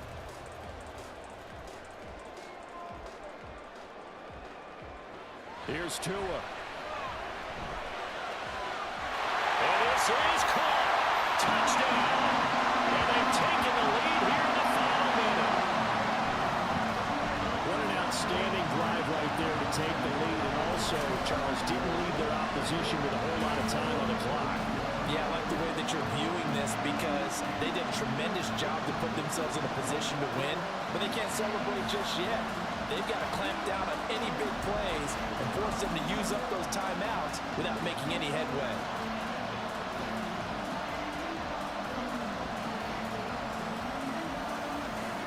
Sanders now to add the extra point.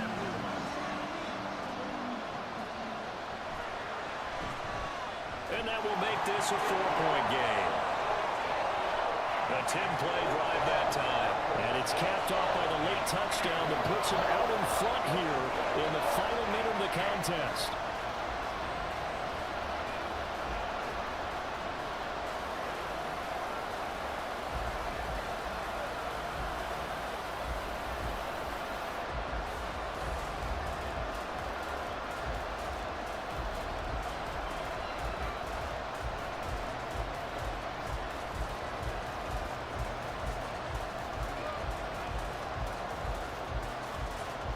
Now after the touchdown, ready to kick it away is Sanders.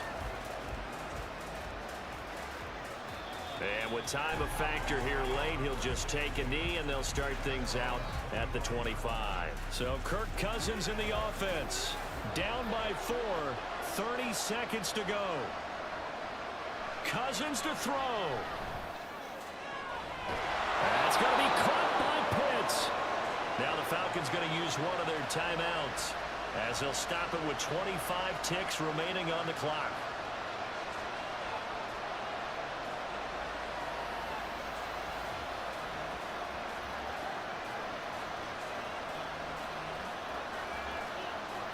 2 timeouts still in their back pocket.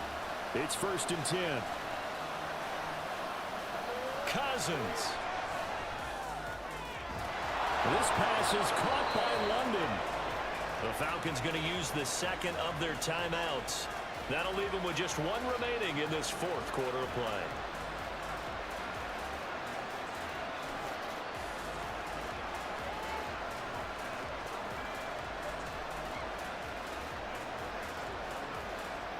They'll come up 1st and 10 here.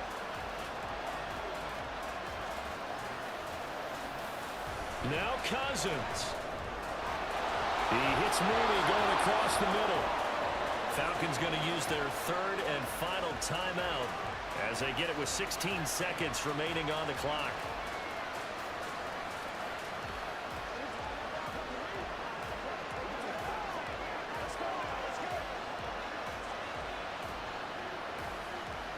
Now 1st and goal.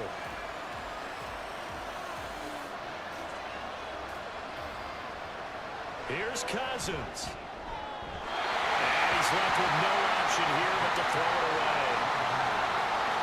Let's face it, this defense has had its share of struggles all game long, and they know that they can put it all behind them if they defend well here in the 2-minute drill.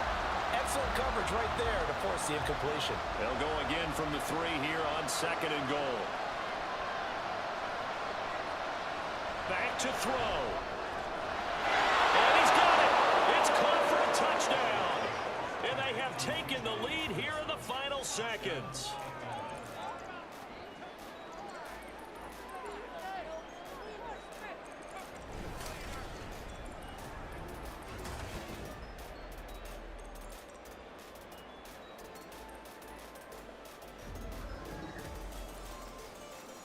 Charles, that drive was perfect, methodical, executed so well, and they grabbed that lead with almost no time left for a last gasp from the other side. No way you could have drawn up a better final drive, because not only did they keep their eyes on the end zone, but they made sure they bled the clock out as well and denied their opponent a chance to respond.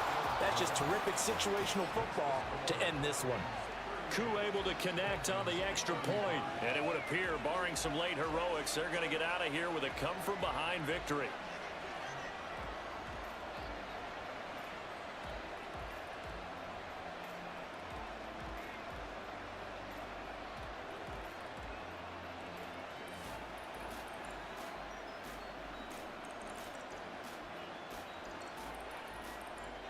And following the touchdown now, it's Bradley Pinion on to kick this one away. This taken in at the goal line. And he'll get it up across the 20 to the 21-yard line. This is 1st and 10. Tagovailoa. He's got Smith here. And now we'll get a timeout here. They're able to stop it with 1 second to go in this game.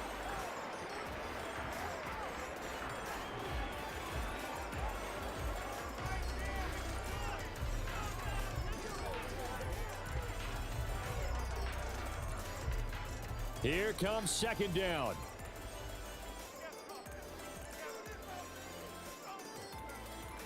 One final try for Tagovailoa. Sideline throw, it's tipped, but he's still got it. And he'll have it past midfield almost to the 40 before being taken down. So wipe away the big yardage as they say he set foot out of bounds during his route. And we talk a lot about using the sideline as another defender. I used to get that a lot from my college head coach, Johnny Majors. Use Sammy sideline, as he called it. Force the receiver out of bounds. Your job's essentially done for you. And a fun, close ball game comes to an end. On that last play, Charles, they were on the wrong side of midfield. They needed something near a miracle, and they couldn't get it done. Yeah, the effort, that was good. Very good, in fact. They were just a little too far out to get a decent look at the end zone for that last opportunity. Couldn't get it done, but a nice game overall. So that'll do it for us. For my partner, Charles Davis, and all the hard-working men and women on our crew, I'm Brandon Gaudin. You've been watching the NFL right here on EA Sports. And with that, we sign off from Miami.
It's Madden NFL 24 on EA Sports. And the question is, are you ready for some football?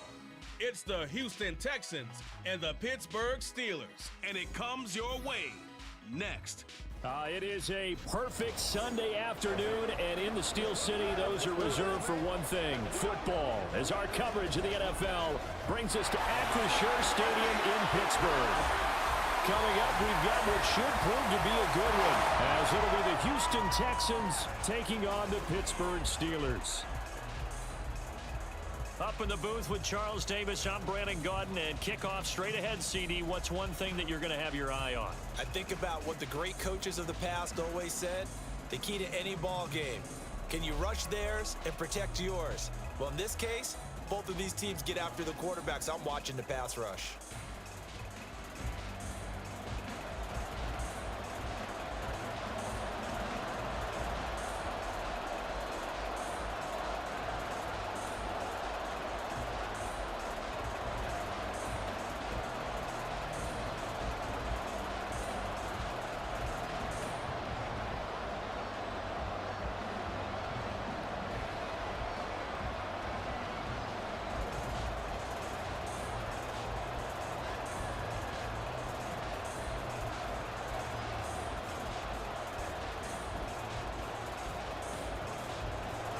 The kicker, Chris Boswell, has it ready to go, and we are underway from Pittsburgh.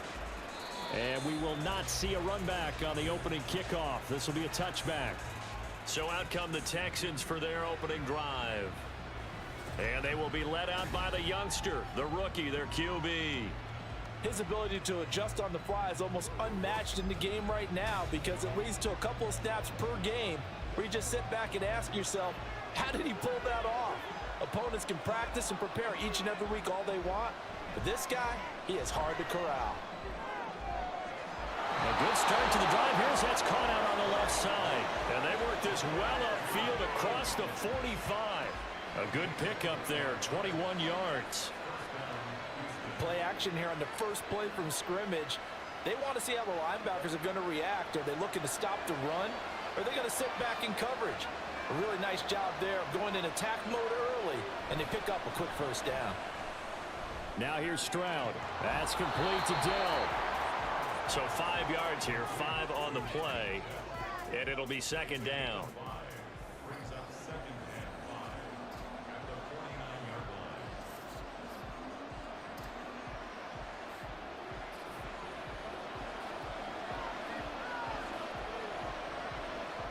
Throwing now is Stroud. Got his man, Dell. Back-to-back receptions for him, and it's another first down. I'll give the rookie another one on this opening drive and a first down with it. A nice start, Charles, for the first-year passer. He's come out, made a few plays, nice plays to begin this contest. He certainly has, and if he finishes off this drive with a touchdown pass, I vote we don't call him rookie anymore. We'll move him right to veteran and continue from there. On the ground, this is Joe Mixon. Shifts by him. And maybe a little over pursuit there as he's able to take this down to the 25-yard line. That good for 19 and a first down. Well, there's plenty of real estate for him to maneuver on that run, and let's face it, it shouldn't be a surprise. He's one of the better backs in the league. Had to come into this game with the idea, slow him down, otherwise it's going to be a long afternoon.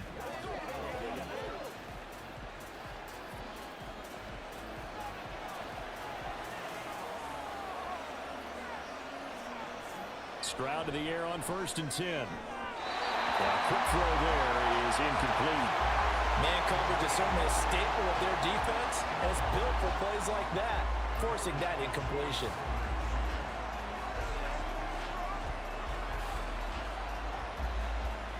An incomplete pass leads to 2nd and 10 from the 25. Here's Stroud. He finds his target. It's Schultz. They get 6. That'll leave them with 3rd and 4. And the pocket's been protected pretty good here so far on the opening drive. We always talk about confidence in runners and catchers and quarterbacks. How about the protection detail? They're not allowing anyone near the guy throwing the football. Here's the 7th play of this drive. This is 3rd and 4. Now Stroud. Work in the middle of the field, and he's got a man complete. And he is going to have a Texans first down as he'll be marked down a yard or two past the marker following a gain of 6. Well, this is what you want to see from your rookie quarterback on an opening drive, Charles. He looks cool, he looks calm, he looks collected in marching them down the field. And, Brandon, I just think the game continues to change and evolve because we're calling these guys rookies. But, you know, they've thrown the football so much at a younger level now, way more so than what we saw when guys came into the league when you and I came through. And also just the way, in particular to him, Charles, how he handles himself in meetings. Just so professional, mature. Looks like he's been in the league 5 years. Yeah, he cares about the game. He cares about his performance, and it's showing. On second down, here's Mixon. And he's brought down right at the 5-yard line. Give him 2 on the play. Just not a whole lot of room to operate there on that carry. No, not at all. They did a really nice job staying in their proper places and not allowing any lanes to open up. So play number 10 now coming. It's been a long opening drive, but this is third down. Stroud looking to throw.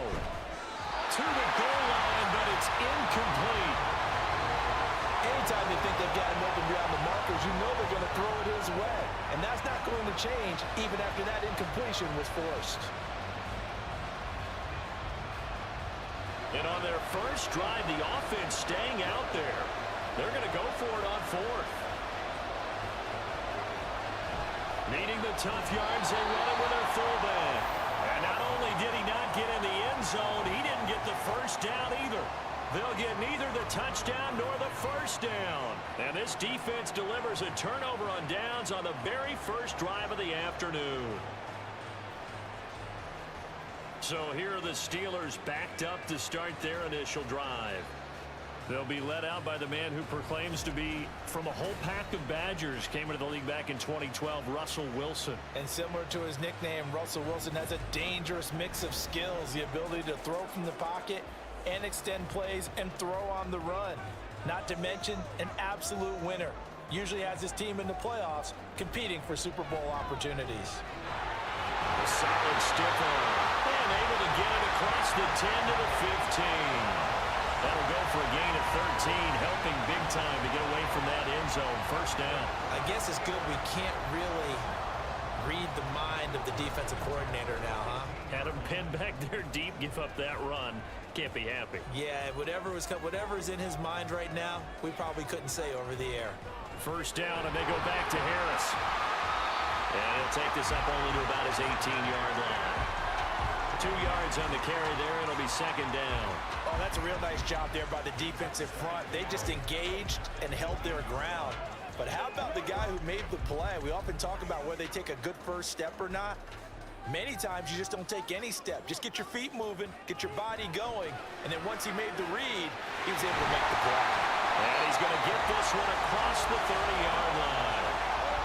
13 yards as the quick slant keeps the drive moving. That was a nicely run slant route, and what the receiver's trying to do is make the defender think he's going upfield for a deeper route, and then breaks it off, usually after about 3 to 4 steps, and cuts towards the middle of the field. And now what he's trying to do is use his body to keep the defender away from the football and give the quarterback a really nice target. And he's able to push his way forward somehow for a gain of about 2 yards. Second down now. I know we can't hear what's going on in that huddle right now, but I'll guarantee you at least one offensive lineman is saying, my bad, we simply couldn't move them off the line of scrimmage. We've got to do a better job trying to root those guys out of there. Wilson. He'll get this to his tight end. That's Pat Freiermuth. And he slips up past the 45 before being tackled. That one good for 14 yards and a Steeler first. The first drive here and the first time that we've called the big tight end's name, but I can assure you this, Charles, it won't be the last. No, it won't, because when he gets going, now it opens up opportunities on the perimeter, because that'll draw the defense towards him in the middle of the field. Now your wide receivers are getting involved as this game goes on. On first down, Wilson. Nowhere to go here. He lost the football, and the Texans scoop it. And they're going to set up shop at the 27-yard line. The pocket collapsed around him. I know we talk about it a lot, but a QB has to have that sixth sense, doesn't he? He really does, and I know of one team at one point was training their quarterback with that time frame, and anytime he didn't get rid of the ball within the right amount of time, they would blow a horn or blow a whistle to show him this is what that time is, just what you're talking about, training him to understand this is the amount you have, make sure the ball's gone. Didn't happen in this case. Following the fumble recovery, Stroud. He's got his man. It's the tight end, Brevin Jordan. And he'll go down right on the edge of the red zone following a pickup of about 7 or 8. That's a staple of this offense. Drag route to the tight end. Yeah, he was unable to use his size to break off much more yardage after the catch, but still an effective gain nonetheless. The second down throw now from Stroud. Open man is Jordan, the tight end. Second catch for him today, and it'll wind up a first down. I got a kick out of that one, partner. You and I talk often about trying to hide receivers in certain situations, but a guy of his size can't really hide him. But the tight end drag route, definitely an effective way to sneak him across the formation for an easy completion and a first down. Mixon with a first down carry. And he'll get this one down to about the 10-yard line. 3 yards on the pickup there, and it'll be second down.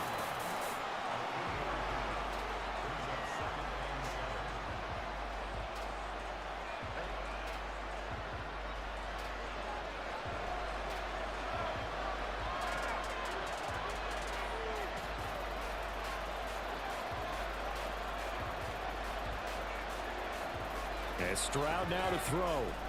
The quick slant caught. And the Texans are looking at first and goal as he's tackled all the way down at the 2-yard line. This has to go down as one of the simpler routes in the playbook, but oh so effective. Nice completion there. Keeps the sticks moving. From the 2, here's first and goal.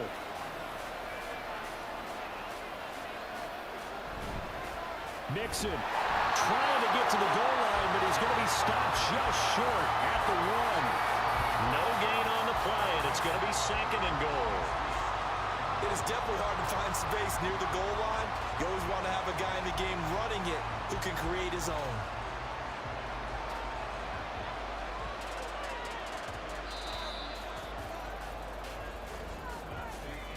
No score after 1 on EA Sports.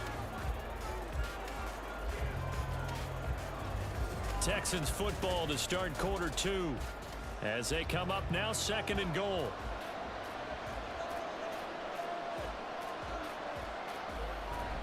Mixon again. And he's in for the score. Touchdown, Texans. Joe Mixon punching it in from a yard away. And the Texans post the first points of the ball game as they take the lead here in this second quarter. Sometimes offenses can get too cute down near the goal line, but there's nothing fancy about this one. As Coach Lombardi would say, we get a seal here, and we get a seal here, and we run this play in the alley. And that's good work to hit the hole hard and finish in the end zone. Extra point by Fairbairn, up and good. And it's now a 7-0 game. So the drive there took 6 plays, and it all culminated in the touchdown run coming from Joe Mixon.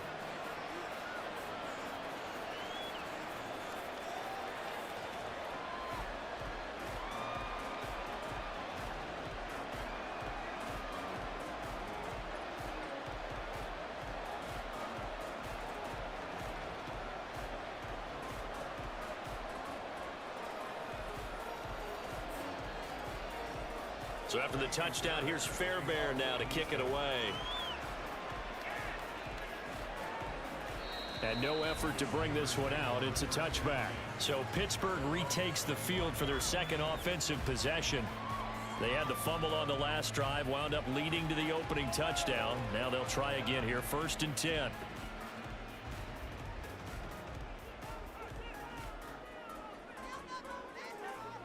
Wilson. He finds Pickens over the middle. He'll be dropped after a gain of about 6 across the 30 to the 31. It's a game of matchups, and that's why you take your receivers and move them around a bunch, especially your best guys. And when they work out of the slot, you often hear the coaches talk about how great it is because it gives you a two-way go. You can break out or you can break in. That makes it hard to defend. On second down, this is Harris. And Najee going to have a Steelers first down as he'll get this up past the 35-yard line. Well, you know they had a third down play on standby just in case, but he says no need with that carry. Runs like that will continually earn him more work in this and future contests. So from the 36 now, 1st and 10.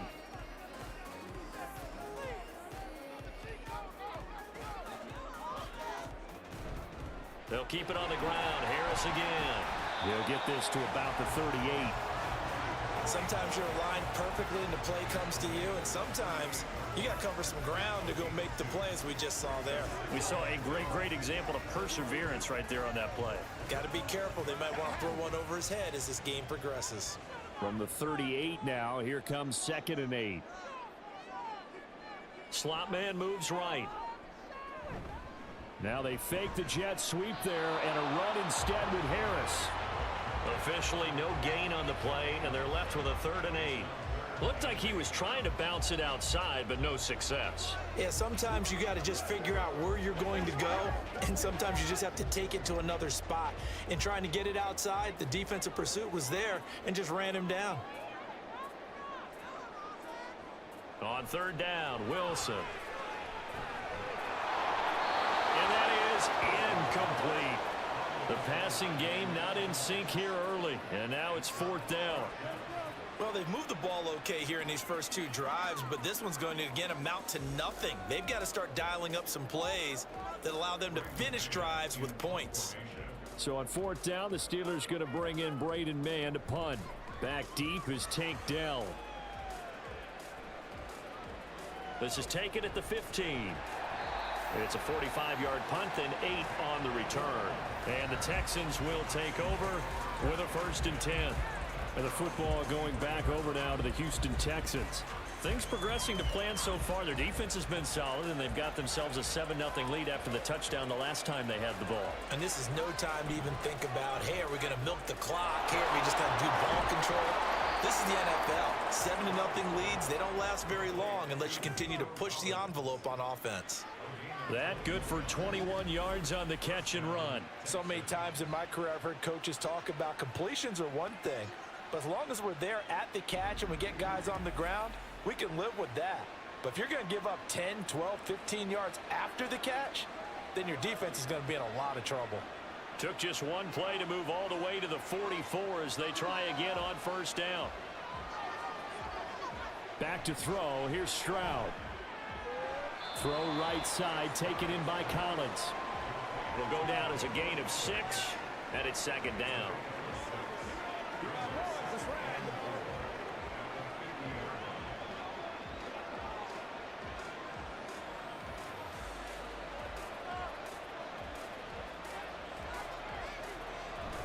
Play action.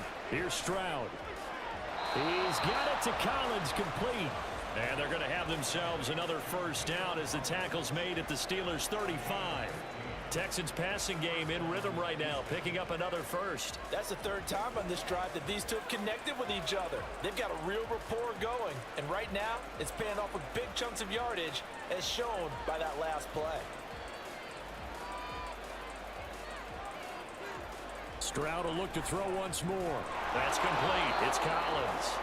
And able to break one tackle, but then quickly brought down. But a nice little gain. So the completion good for 6 yards. And that'll bring up 2nd down.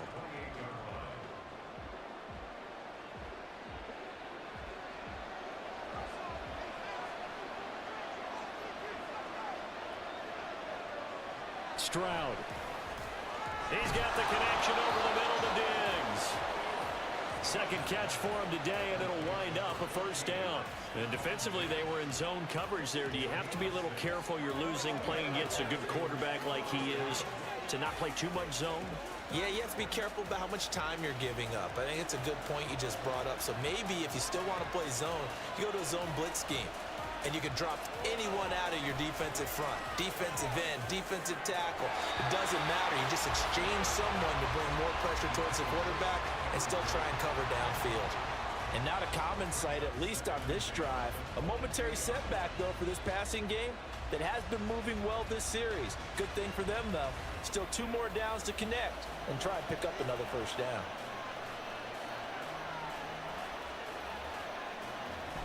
From the gun to give to Mixon. And he is going to be stopped cold behind the line of scrimmage. It'll go as a loss of a yard, so now they deal with 3rd and 11. And Cameron Hayward's ability to take on blocks, hold the point of attack, and get upfield serves him very, very well. What a nice play there. And he can take on blocks because he's built like a block. Stroud on 3rd down now. Oh, this will be incomplete. The rush gets home just as he was letting that go. That could have been worse. Instead, it's 4th down. Like what I see so far out of this defense because they've been showing their best coverages on 3rd down. So far, only allowed 1 conversion on a handful of attempts. One area of their game plan that they've executed to perfection. The kick by Fairbairn is good, and that will extend their lead even further. So that one on target, and it adds to this first half lead. And maybe we're too early to worry too much about 1-score lead, 2-score lead, etc. But this is where you kind of start banking those points that come in helpful later on.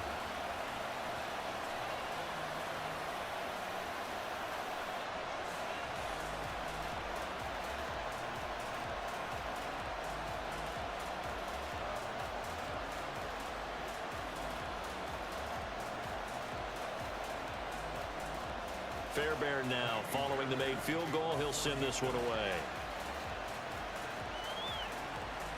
From a yard or 2 deep, here comes a return. And he'll get it up past the 20 to about the 22. And Pittsburgh getting set to take the field. Nothing for him yet from an offensive standpoint. Down 10-zip as they come up 1st and 10.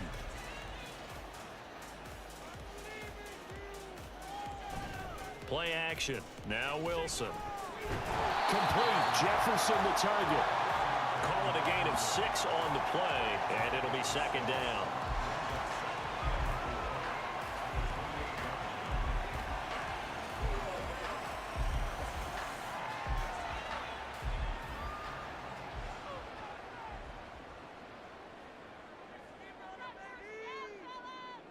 Now it's Wilson.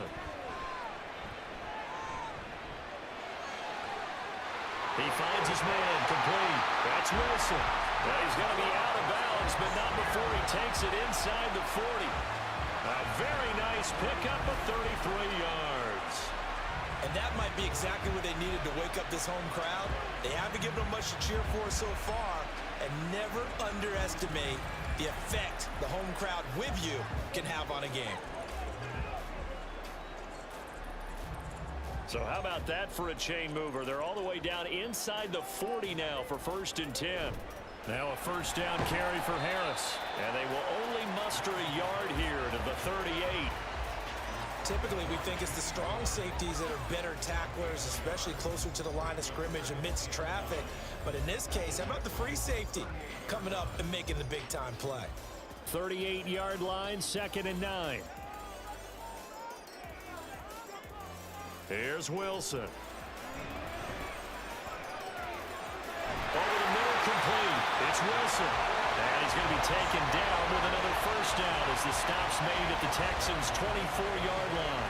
That one good for 14 yards and a Steeler first. Well, that was a fun one to watch right there. A nice in-breaking route and plenty of room in the middle of the field.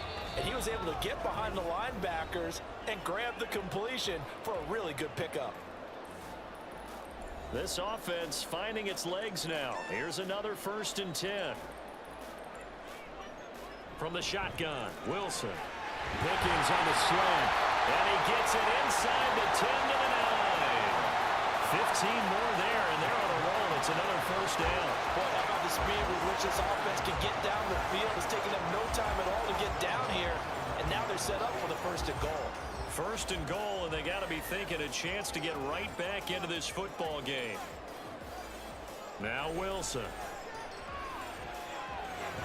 Finding Pickens for another catch. And in for the Steelers touchdown. George Pickens, a 9-yard touchdown grab. And the Steelers have got it back to within a score. And that drive we just saw that culminated in a touchdown, exactly what many offenses are looking for. Sustained ones that can impose their will on the other team.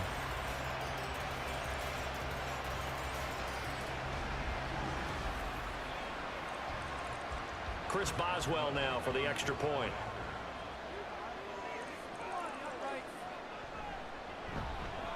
And they're back within a field goal. It's 10-7 now. A drive that time of 6 plays. And it was finished off by a George Pickens touchdown grab.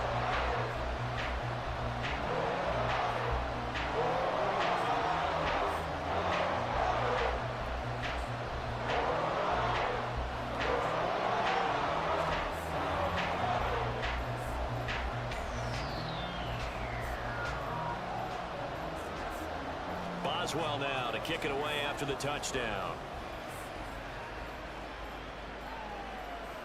And he'll decide to not bring this one out as their drive will begin at the 25. Out comes the Houston offense as they get set to take over here. There was still more than a minute to go in the half. Time to try to mount a drive. And I would think that they would have to. This is today's NFL. You got to push it whenever you get an opportunity. You can never have enough points with the high-powered offenses that you face. And analytics will tell you, try and score when given the opportunity. They'll wind up getting 7 on the play, and it'll be second down.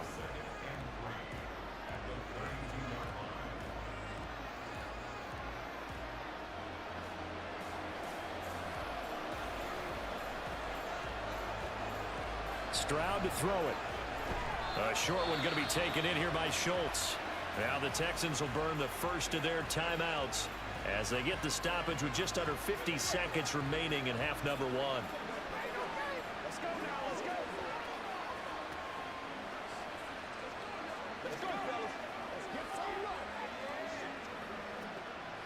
So from the 36 now, 1st and 10.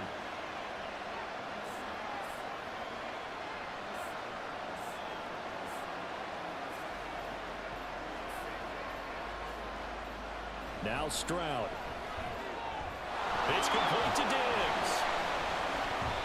And that's good for a gain of 6, and it's second down.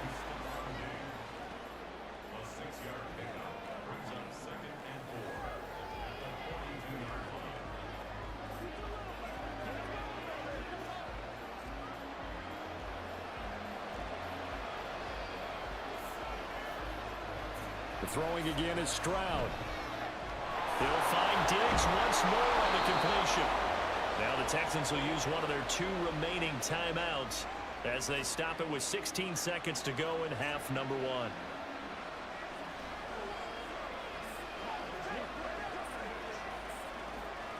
That's what it is. That's what it is.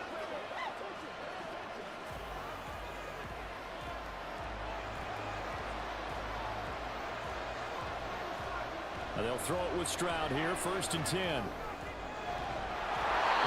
incomplete on the deep ball. It's another zone defense. It looks like it's open for possibilities, but they did a nice job patrolling the middle of the field and forcing an incompletion.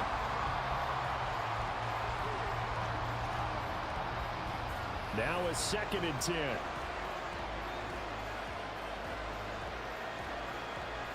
Throwing now is Stroud. And the ball is knocked out, and it's picked up by the Steelers. And a big return will get him all the way down to the 35. Always costly to cough up that football. These defenders, they become so adept, though, at jarring it free. Yeah, it's amazing that there aren't more fumbles caused because now, if you're an offensive player, you go through ball security drills every single day. It's really not out of line to think you should take the ball to bed with you and just hold on to it. But the bottom line is, no matter how much you try to protect it, these guys are pretty good at finding ways to knock it out. And this one is no good. He missed it. And instead of tying it up, they'll remain down by 3. So we have reached halftime here. It's the visitors, the Texans, out in front. As we'll head down to Orlando, that's where we find our man Jonathan Coachman at our EA Sports Halftime Report. Coach. All right, BG, thanks very much. And welcome one and all to our beautiful new downtown Orlando studios for this EA Sports Halftime Report. It was Joe Mixon who had it working in the first half. He had a touchdown run that helped get his guys this halftime lead. Okay, Coach, yeah, adjustments likely going to play a big role in this third quarter in what's been a tight contest so far.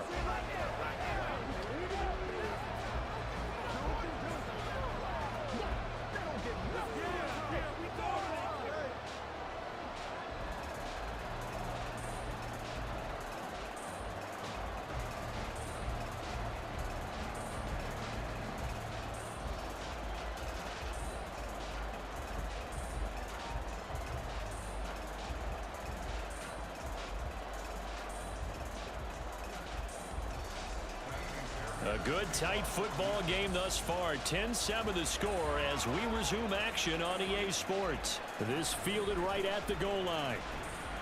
Pushing his way through. And they'll start this drive just across the 30. Pretty nice work on the return. The Steeler offense ready to get going to begin this third quarter. Charles, it'll be interesting to see what adjustments this offense made in the locker room. Haven't really been able to get anything going offensively. Virtually nothing in the ground attack either. So certainly something has to change here in quarter three. And I'm pretty sure their friends from the defensive side of the ball told them exactly that, because those guys, the stop troops, they've been playing pretty well. They've kept them around in this game. Now they got some time. The running game struggled in the first half. Opposition knows how to focus on defending the pass here. They've got to re-energize that ground game and maybe open things up for a comeback here in this half. Meanwhile, Wilson's throw here to be caught by Wilson. That'll put him at 66 receiving yards now for the game, and he's got a first down. And it's pretty evident that this passing game has been frustrated so far. They haven't really moved the ball the way we might have expected, but this is a good pickup here for the first down.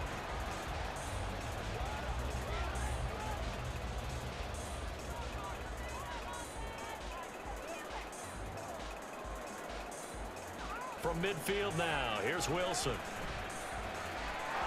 And he slides and covers up at the end as he's going to be able to pick up decent yardage. Nice work to get 7 out of that, and it's second down. The defense did its job of taking away a quick throw, but that's only half the battle, because they've got to get to him before he can make a run for it. A little bit late containing him there, so he makes a nice gain out of a play that looked like it was in trouble. Harris running straight ahead. And he'll get it inside the 40 to the 39. A gain of 5, good enough for the first down. He had a ton of success here so far, but you get the feeling that he might be on the verge of popping one. Yeah, even on that one, there was a little bit of a hole, but it closed there quickly at the end. So from the 39 now, they'll come up on a 1st and 10. Now Wilson. That one too wide and incomplete. To give you an idea of how accurate he's been throwing the football, we're in the second half. That's just his second incompletion. Well, if he's that locked in, that means everyone's locked in, because to me it's like throwing a no-hitter in baseball. The pitcher may get the credit. A lot of people making plays behind him in the field. Going to run the toss here to Harris. Flashed the stick skills, but didn't get a ton from it. Stopped short of the 35. They do get a yard there, but only a yard. Leaves them with 3rd and 9 looming. I know that speed is the hallmark of today's NFL game, but the key to good rushing defense is still having your linebackers set the edge. They need to get to the 29 if they want to pick up a first here on 3rd down. And down he goes. They sack him back right around the 41-yard line. It's the former Michigan man, Chase Winovich, who gets in there to bring him down. But found his way into the backfield, and he simply would not be denied. Well, they say that life's all about opportunities, and that holds true when you're playing defense as well. How about him seeing that chance, making the most of it, did a great job of wrapping him up and bringing him down. Here's the Texans offense now, readying for their first possession of the second half. Now, this game, it has obviously been all about the defense on both sides of the football. Which offense is going to break through here? We'll see if they can do it on this drive.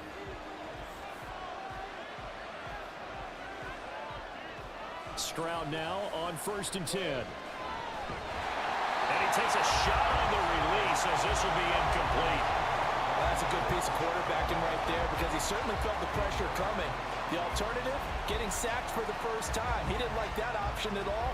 Did a nice job saving yardage by throwing that one away. 2nd and 10.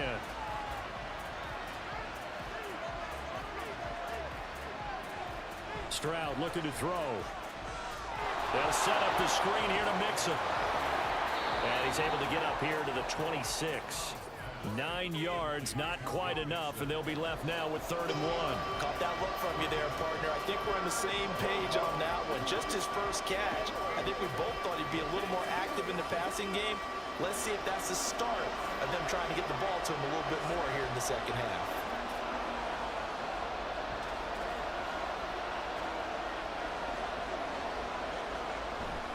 They give to Mixon to try to pick it up. And he's able to get it to the 33. Good enough for a first down. Call it a gain of 7, and it gets him a new set of downs. I don't know about you, but that almost felt like old-time football there. 3rd and 2 is not necessarily just a running down anymore. A lot of times they want to throw the ball. They went back to the roots and powered forward and got the first down. Play action. Stroud now. To the sideline, and wow, what a catch there. He doesn't get a lot, but he was able to get the feet down complete. They'll wind up getting just a yard, and that'll make it 2nd down. Can you do any more work or make it more dramatic for not much gain than what we just saw there? Did you see how his toes got down? Tip-tap, got him down. But what did he get out of it? He sold the sizzle. He just had no steak. I mean, was it 1 yard? Yeah, plays like that, you at least expect a first down. They're just 1 yard. So the completion good for 7 there. And now 2 yards to go on 3rd down. Timing is so important on a route like this because he's going to line up out right and then cut straight across the field. I think the ball might have come out a count or two too late because by the time he was able to secure it, not much of a chance to turn it upfield.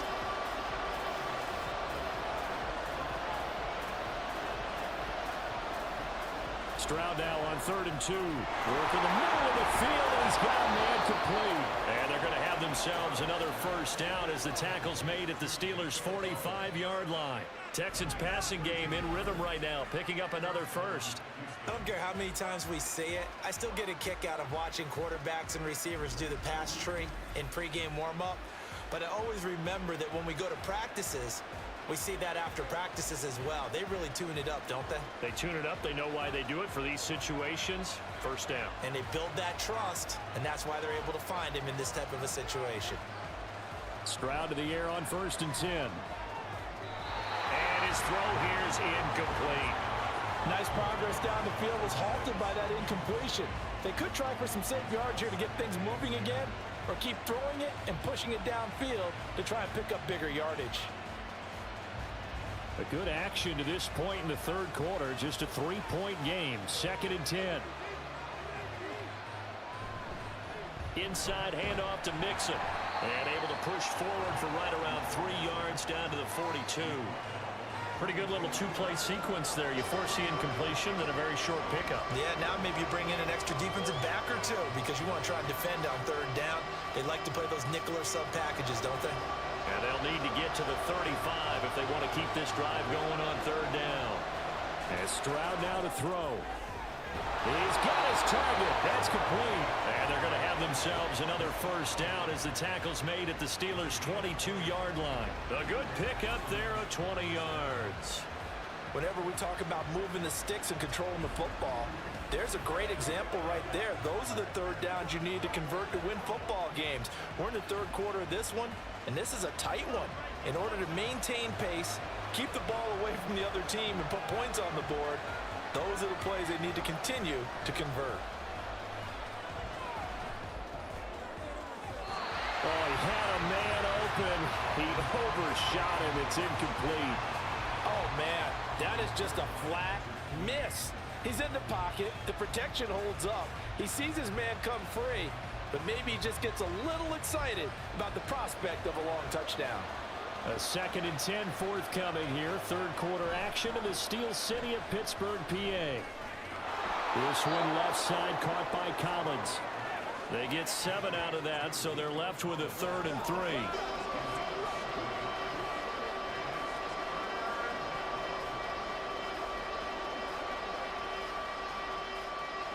Coming up here looking for 3 yards to pick up the first. Stroud will look to throw once more. Pass taken in by his big tight end. And the Texans are going to have 1st and goal as they try to finish off this drive with 6 points. And I'll tell you what, this offense is playing a little bit of keep away right now. They've come out here in the 3rd quarter, possessed the ball for quite a while, and they keep on converting. Nice pitch and catch there to set up the 1st and goal. They'll give it to Mixon. And the D not yielding much there. He's only going to get a yard to about the 2. Good work there, holding him out on 1st down. And this is going to be a battle down here on the goal line. Can they hold their ground for 2, maybe even 3 more plays? 2 of their 3 red zone trips so far they've come up empty on. They'll look to reverse that trend on 2nd and goal. Stroud will run the option left. And maybe the wrong read there as he's going to go down immediately. It'll be a loss of a full 3 yards there, and it also brings up 3rd down. Well, we saw a lot of negative plays that resulted in plenty of lost yardage in the 1st half, and that trend is continuing here. Big play coming here. It's 3rd and goal. Stroud. That's to the pylon and incomplete. The Steeler defense locked in, forcing an upcoming 4th down. So it's been a long drive. They've held the ball for quite a while. Now what do you do here? Well, to me, at this stage after this drive, this close to the goal line, 3 points would be a letdown. I'm going for it here. Fairbairn able to put this one through. And the lead stretches to 6 here. It's 13-7. So it was a 3-point lead at halftime, and they doubled that with a field goal here. And I think defensively, you've got to be okay with that because you've kept this game within a touchdown. Your hope is that you've inspired your offense to put a drive together, get in the end zone themselves, and hopefully get you the lead.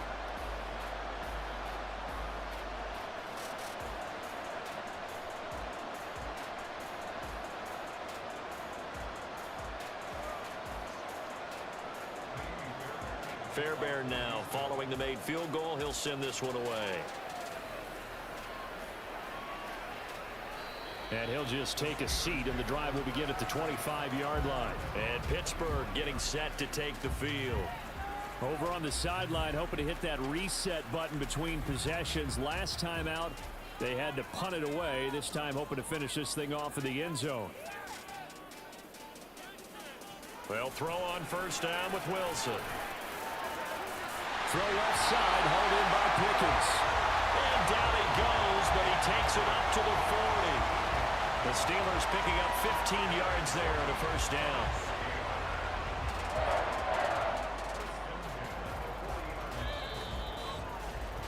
And that is going to do it for this 3rd quarter of action. You're watching the NFL on EA Sports. Back now in Pittsburgh. It's the Steelers with the football, but trailing here as we get going in quarter number 4. Now Wilson on 1st down. Finding room at midfield. Room to maneuver at the 35. And down to the 29-yard line. Another big play here as they strike for 31. Well, this is where an offense needs to show what it's made of. And in fact, where a quarterback needs to show what he's made of. Trying to engineer a 4th quarter comeback. And he hits a big one right there.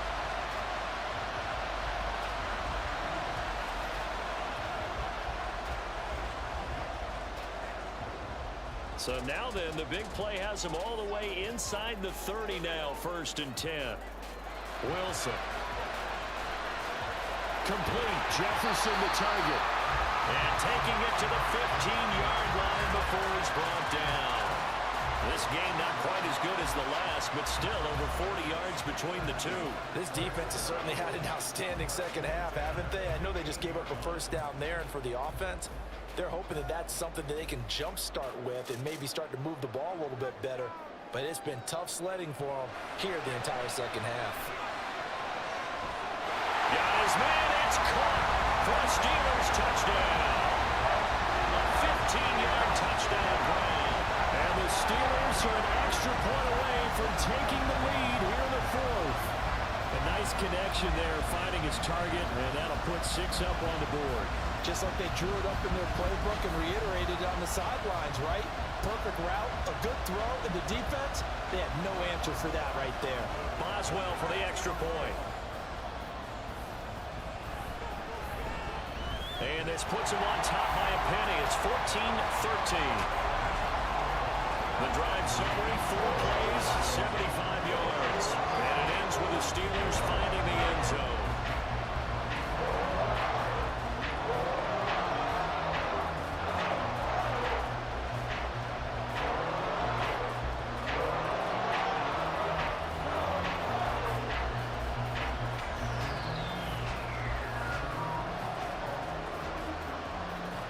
Boswell now to kick it away after the touchdown. And he won't return this one. He'll go down to a knee, and they'll start at the 25. The Texans offense now, they get set to head back onto the field. And they will be looking to answer the touchdown their defense just surrendered. Still a good chunk of time remaining here in the fourth quarter, and a chance to regain the lead in a tight one. And he can only manage to get a couple. 2nd and 8 coming up. He really hasn't been able to get on track running the football, averaging less than 4 yards a carry. Yeah, I think that they're going to enjoy the film session because all the defenders are filling their proper gaps on just about every play. And you know what they always say for a defensive coach? When I click off this film, I better see 11 jerseys in the picture going after the ball carrier. Meanwhile, the throw here is complete. 9 yards to pick up there, and it's a first down. To win any route, you've got to break down the defender, and that's exactly what happened here on this really nicely executed curl route. They couldn't ask for much more to this point in the second half. A gorgeous day, one-score game. 1st and 10 here. Mixing up the middle. And nothing much materializing there on the first down run. He'll get a couple, and that's it. Certainly a nice job there by the defense rallying to the football and getting him on the ground, but I think the play gets made by the defensive front because if they can't get upfield, their job is to go ahead and get low, almost get into a ball sometimes, stack things up, and make it difficult for the runner to find a hole. Play action. Here's Stroud. Man open downfield is Diggs. He's got it. And they're going to have themselves another first down as the tackle's made at the Steelers' 40. A good pickup there at 22. But one of the ways that quarterbacks keep all the receivers alive in a play, never lock in on any one guy. Make sure you keep your eyes moving, scan the field. And here he finds the open guy for a nice pickup. Operating out of Steeler territory now. Here's 1st and 10, right at the 40. Back to throw. Here's Stroud. Throwing quickly there, but it's incomplete. This could be the start of a nice stand from this defense now after getting walked backwards on this drive. Come through with another one here, and you have them staring at a 3rd and long, and that puts the defense in a position to dictate to the offense. Here's 2nd and 10.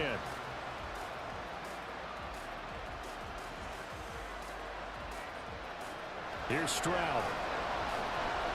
He gets this in the hands of Mixon. And able to break one tackle, but then quickly brought down. But a nice little gain. Foul, roughing the passer, defense. Well, certainly those are the types of mistakes they're trying to avoid as they attempt to protect this lead late in the game. And let's face it, they're hoping that this one doesn't cost them in a significant way. Yeah, one guy committed a penalty, but now the entire defense has to pay the price and try and rise up and overcome it. It'll go as a gain of 4, and that will bring up 2nd down. Completion was given up, but that's why you play zone defense, so that you can have people around the ball when it's caught, and you don't give up much run after the catch. 2nd and 6.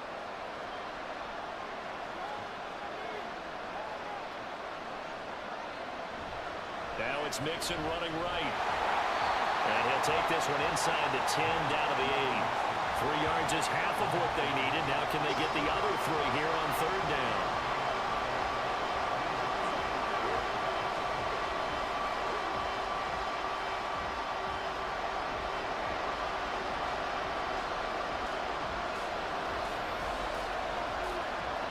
Stroud to throw it. That is caught. And just shy of the goal line as he's out of bounds right at the 1. They're able to convert on 3rd down, and that sets up a 1st and goal. And in a lot of ways, that catch is expected. Red zone presence, and that one was realized there. You've got to find your tight end in that situation. And they'll try the option on 1st and goal. And he gets into the end zone. Touchdown, Houston. C.J. Stroud keeping it himself from a yard out. And the Texans answer back with a touchdown of their own to take a 4th quarter lead. Plenty of scoring here of late, and our lead changes hands now in the 4th quarter. Yeah, they just gave up a touchdown on the other end, so they knew that with time getting short, they had to put something together here, and they were able to do so and retake the lead right back. They'll let Mixon try and run it in. And he is not going to make it. So they won't be able to move this lead up to a touchdown as it'll remain a 5-point ball game. So the defense gets the stop. I know it's situation to situation, but who has more pressure there, offense or defense, when they go for 2? I truly believe it's the defense has more pressure because the offense has an entire playbook wide open from the 2-yard line. You can run it, you can throw it. So defensively, I think most teams are going to be aggressive and force the issue and try and bring pressure.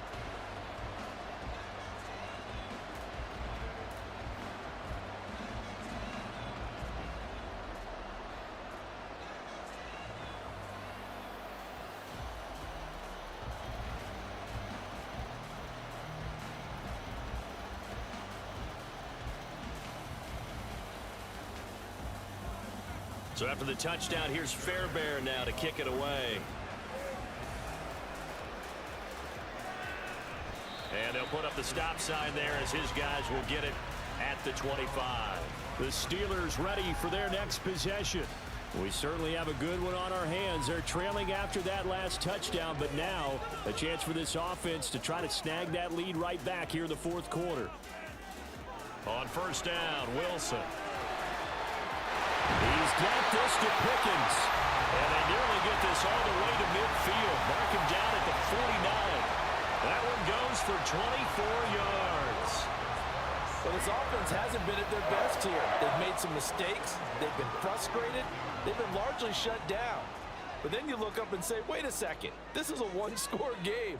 So they're still very much in this, and they're on the move here with a 1st down. Shedding the tackle, and gives him some room. It's another 1st down, and that'll be a gain of 21 yards. We'll definitely see some open running lanes, and he's taking advantage of it right now, but that shouldn't be a surprise. Defense has the lead. They're playing for the pass first. Back-to-back good plays have them on the move on 1st down. Wilson.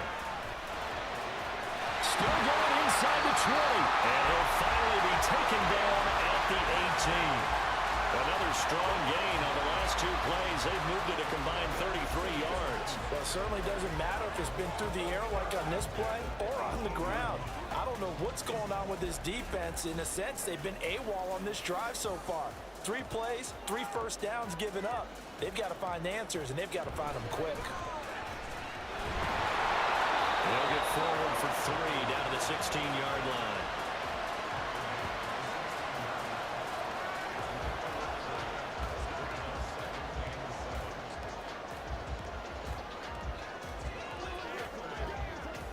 Here's 2nd and 7.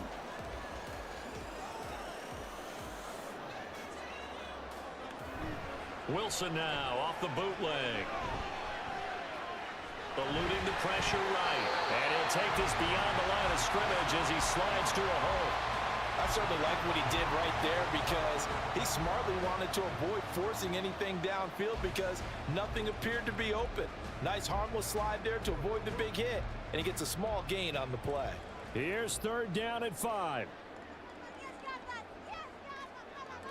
From the shotgun, Wilson. He had him. He was open, but he couldn't get it to him. It's incomplete.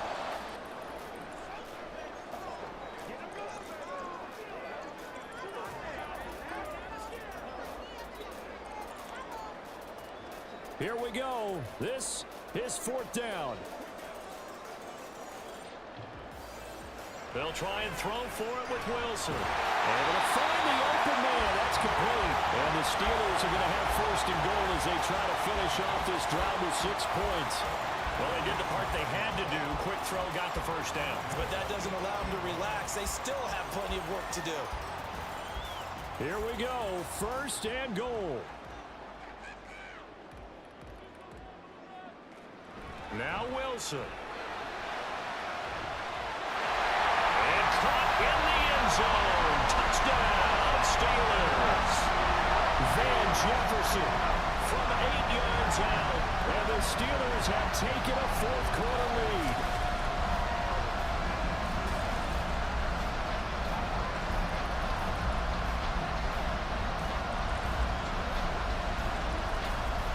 Touchdown and congratulations and 0 relaxation ahead of them, right? Way too much time on the clock for them to start celebrating. Part 1 is done, but now on the sideline, you already see them scrambling down there. They're getting those defensive guys ready. Yes, you have to get those guys ready, and you also have to talk to your special teams guys. Make sure the kickoff is exactly what you want and cover it well. And this is caught, and it's a 3-point game. So they make the decision. They want a 3-point lead versus a 2-point lead, and they got it. Yeah, at this stage of the game, it seems like the exact right thing to do. Put a little pressure on your defense, but the biggest thing now is you're making the other team chase you.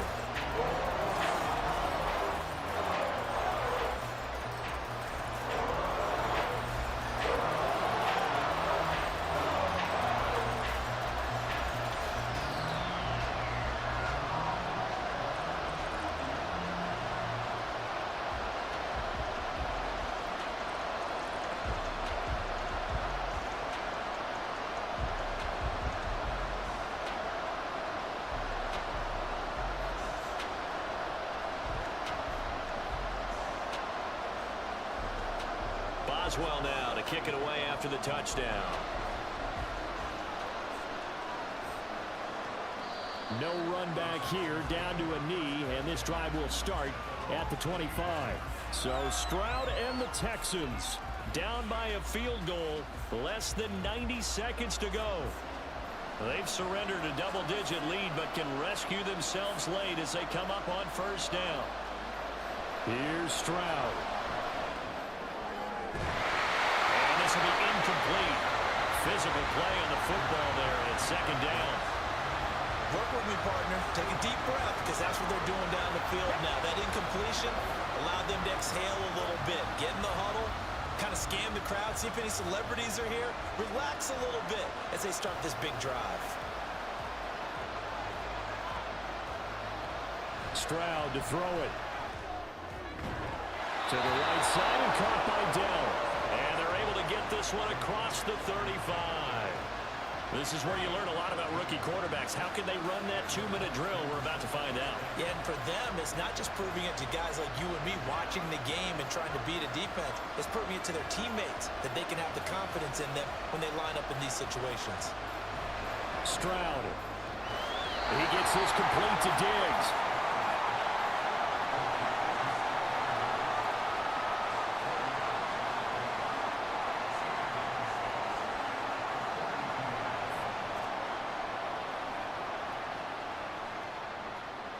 Second and 6 coming up. Now Stroud.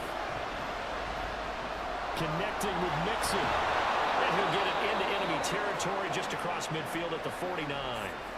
Now the Texans will burn the first of their timeouts as the clock will stop with just under 30 seconds left to go.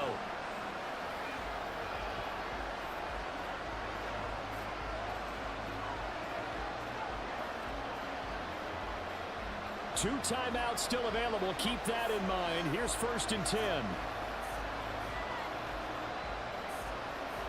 Stroud back to throw. Finding Mixon here again on back-to-back plays. Now the Texans will use one of their 2 remaining timeouts. That'll leave them with just 1 remaining in this 4th quarter of play.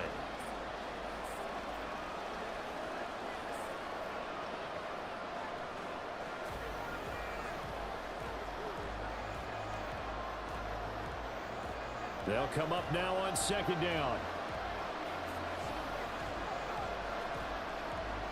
Here's Stroud. He's got his man, Schultz, coming across the formation. And they're going to have themselves another 1st down as the tackle's made at the Steelers' 21. For a tight end, he's got good straight line speed, and on that route, he's often the guy that gets overlooked. Nice job there finding him in stride for really good yardage. And now the timeout call.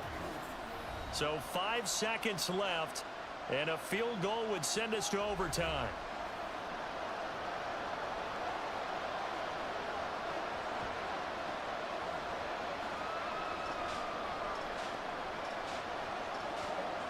So a big one coming here for Kymie Fairbairn. And the clock will now stop as a timeout is called with 5 seconds left. So the field goal unit is on the field as this is a big spot right here. This to potentially send us to overtime. And his kick is right there. It's good, and they will tie this game here in the final seconds. So a money kick there in the final seconds, and now, barring any hijinks on the kickoff here, partner, I think you and I, we're going to settle in for a little overtime. And I wouldn't have it any other way. This has been a dogfight all through regulation. No reason to think it won't continue in the extra period.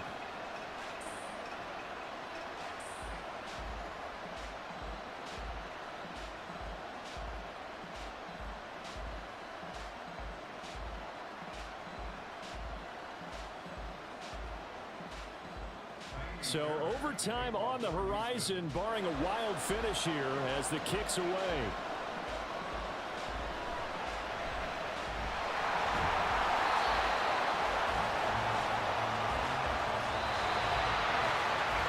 we need overtime to decide this one after 4 quarters of play. We're all even. The extra session in a moment. This is the NFL on EA Sports.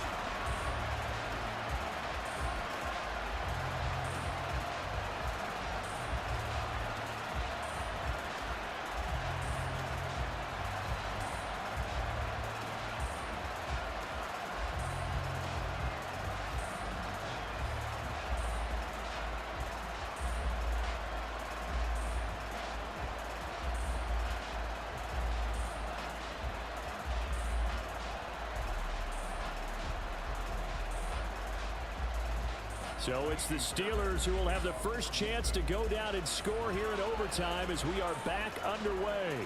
And no return here to begin the overtime session. That'll be a touchback. And Pittsburgh getting set to take the field. We have seen a lot of points here in this quarter. For us up here in the booth, it's been fun to watch. The defensive coordinators probably scratching their heads. Yeah, they're going a little bit crazy right now. But let's face it, all of our friends who play fantasy, they're enjoying the heck out of this show because most of them are creating and getting a bunch of points. Yeah, points certainly not at a premium here. That was a really nice job by them picking up the run blitz and detecting it and blocking it and turning it into a nice run. And a lot of times you think if you blitz a running play, you're going to smother it. But a lot of the blitzers, they come in a little bit high. They don't have great leverage, and they're easily blocked and turned to the side. Trying to keep those big legs churning, but he's going to go down in the backfield. A loss on that play, and now 3rd down gets tougher, 3rd and 6. With his size, he's a tough man to bring down, but they do a nice job there stopping his progress and not allowing him to get back to the line of scrimmage. Opening drive of overtime, and now facing a 3rd down and 6. Big play coming up. First throw in overtime now for Wilson. This one brought in by Jefferson, and he goes out right around the 39.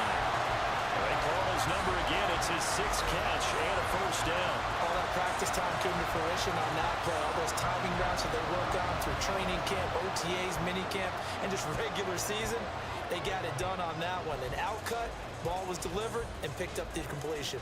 So from the 39 now, they'll come up on a 1st and 10. Throwing is Wilson. He's got his tight end Freiermuth over the middle. And he has a big gain inside the 40 before being dropped. A well-executed 22-yard gain. And he's the epitome of what we call the move tight end. A guy that you can line up anywhere, in the slot, out wide, in tight, doesn't really matter because he has such great skills. You want to utilize him in all aspects of your passing offense. And there he was in the slot for the catch. They will get 4 yards here on the first down run, and that'll make it 2nd and 6. Not a run that you're going to write home about, but still a good first down run. That's what an offense calls staying on schedule. 3 to 4 yards on first down, you're set up very well for the rest of the drive. Now a 2nd and 6. A run with Harris out of the shotgun.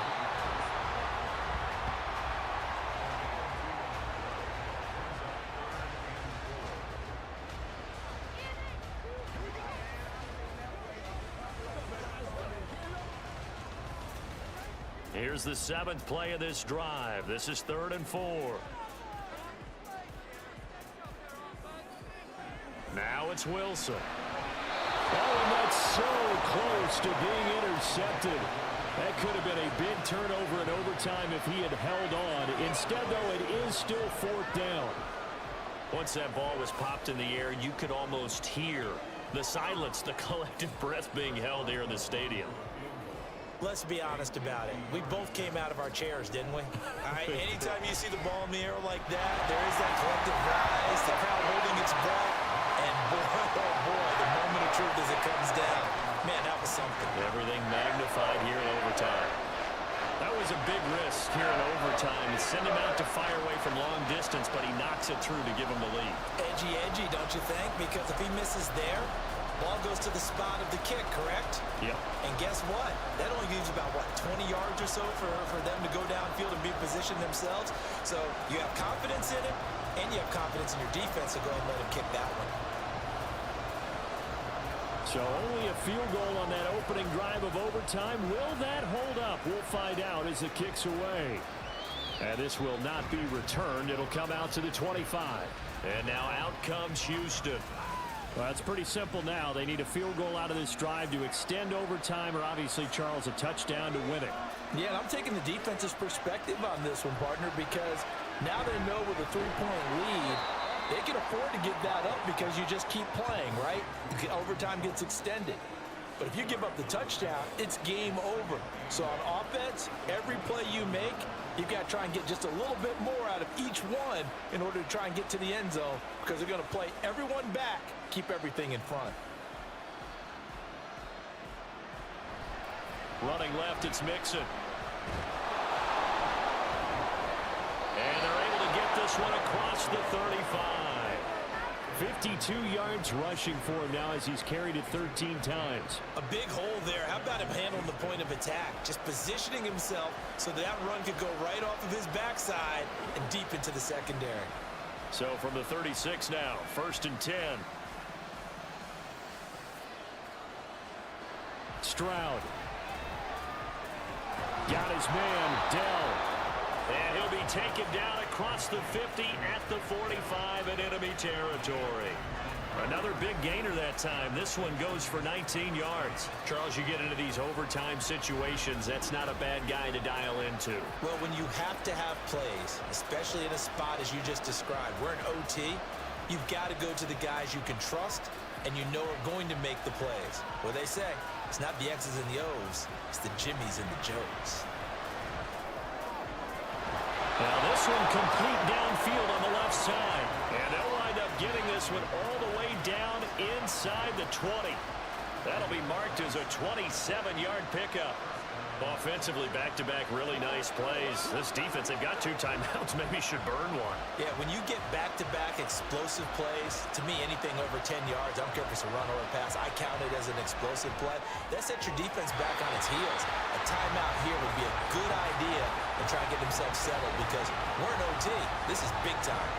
As a corner, you have to be able to run with guys step for step downfield in man coverage and make up ground quickly in zone. You have to put yourself in position to make plays, just like that one we saw there.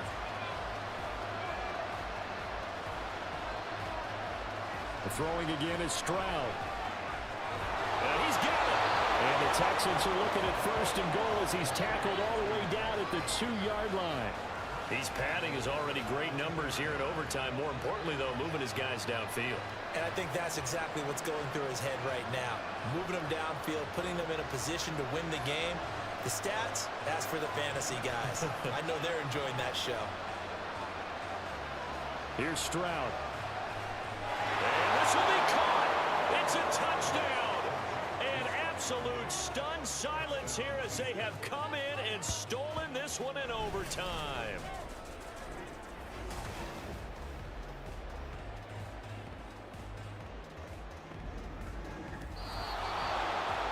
And for the visitors, it is going to be a happy flight home. It is always such a treat, Charles, in the NFL when you can go on the road and get a victory, and that's exactly what they accomplished here today.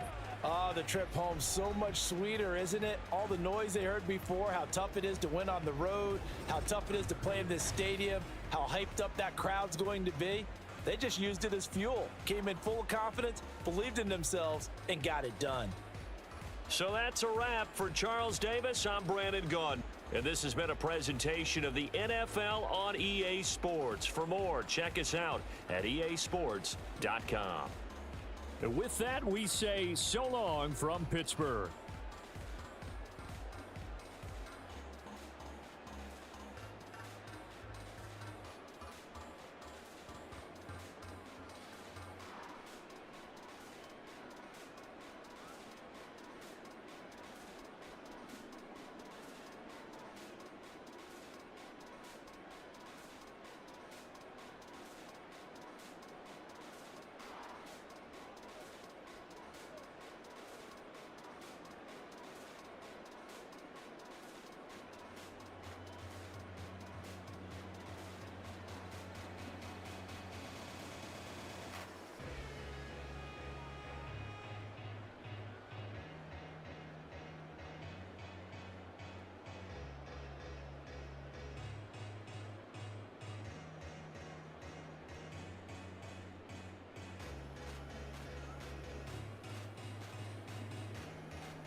It's the NFL on EA Sports, and we'll see who rules the skies in today's battle. It's the Philadelphia Eagles and the Baltimore Ravens, and it's coming up next on Madden Football. EA Sports coverage of the NFL on this fine afternoon brings us to historic Baltimore, Maryland, and M&T Bank Stadium. Straight ahead, we've got a pretty good one on tap here, as it'll be the Philadelphia Eagles taking on the Baltimore Ravens. Alongside Charles Davis, I'm Brandon Gaudin, and Charles, kickoff moments away. Quickly, what are you watching in this one? The offensive line for both teams, because both teams have a terrific pass rush. They've got to keep their passers upright. If they have a chance to do that, they can both thrive on offense and move the ball downfield.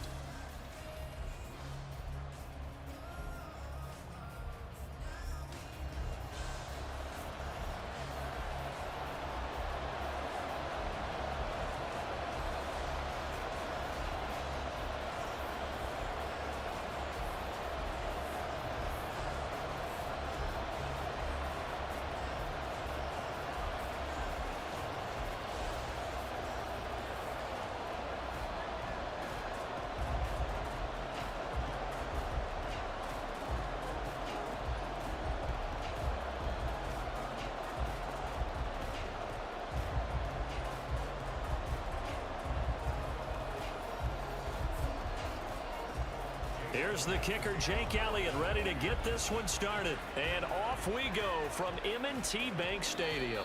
And he opts to not bring this one out. The first drive will start at the 25. Number 8, Lamar Jackson, trotting onto the field at quarterback, ready to lead this Ravens offense. And he remains the league's premier rushing threat and one of the biggest playmakers among quarterbacks. His goal each and every season, continue to expand his game as a passer and become well-rounded. All those highlight reel plays you see, they come off the fact that he can run it, throw it, and scares defenses every time he takes a snap. And the big boys up front, they're going to stop him right at the line. Calling no gain on the game's first play. And it's second down now. And the big fella stuffed that one up in a big way. I think doubling him has to be a priority because you can't move up to the next level if you don't take care of him first.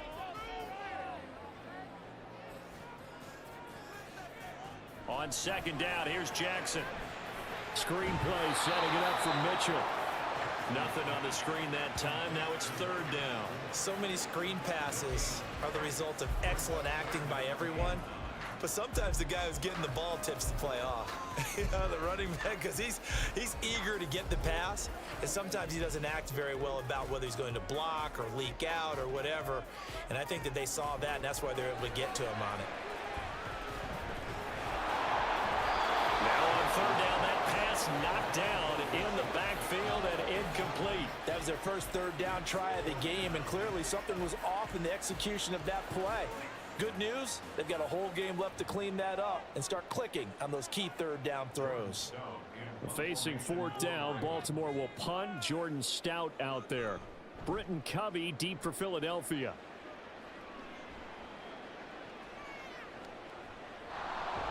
"51 yards on the punt there. And the Eagles will have it, taking over first and 10. Philly's offense getting ready, and Jalen Hurts ready to lead them. The second-round pick who started his career at Alabama, then finished with an electric senior season at Oklahoma. Tremendous production in college at 2 different universities, and this is a guy who was a finalist for a Heisman Trophy. Still much more of a runner than a thrower, but has plenty of arm and is capable of making the big throws downfield. And don't underestimate his ability to think the game. Remember, he's the son of a coach. A gain of 3, second down.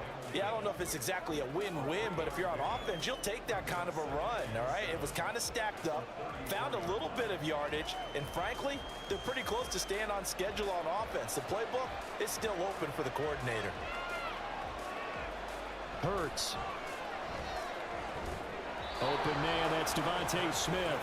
And he slips up past the 45 before being tackled. Hurts finding Smith for the Philly first. Now that was pretty. They executed that curl route versus zone coverage, and that changes things a little bit because against man, it's often a tight curl, tight, sharply run route.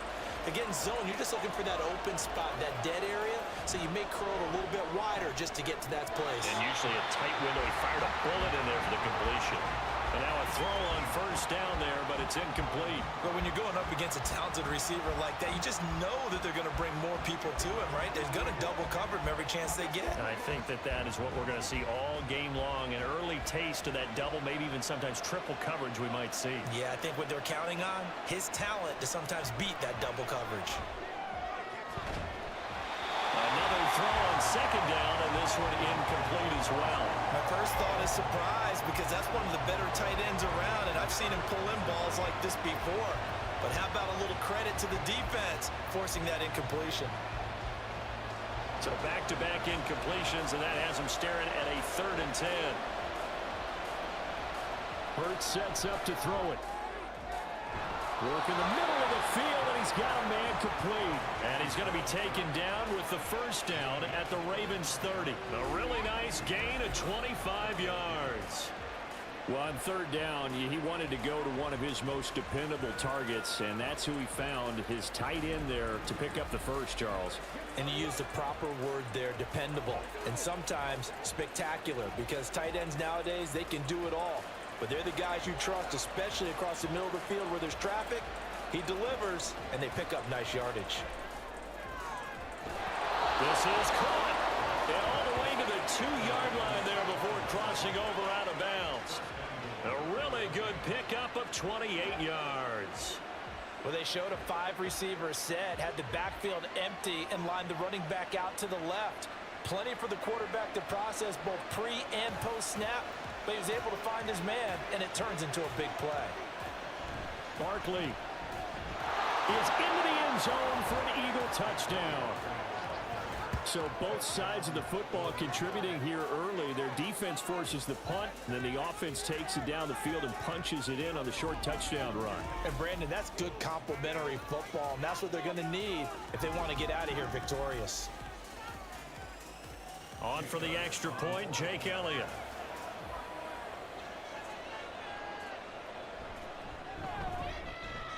He's got it, and the Eagles lead at 7-0. So that winds up a 7-play drive all told. And it's capped off by a touchdown run from Saquon Barkley.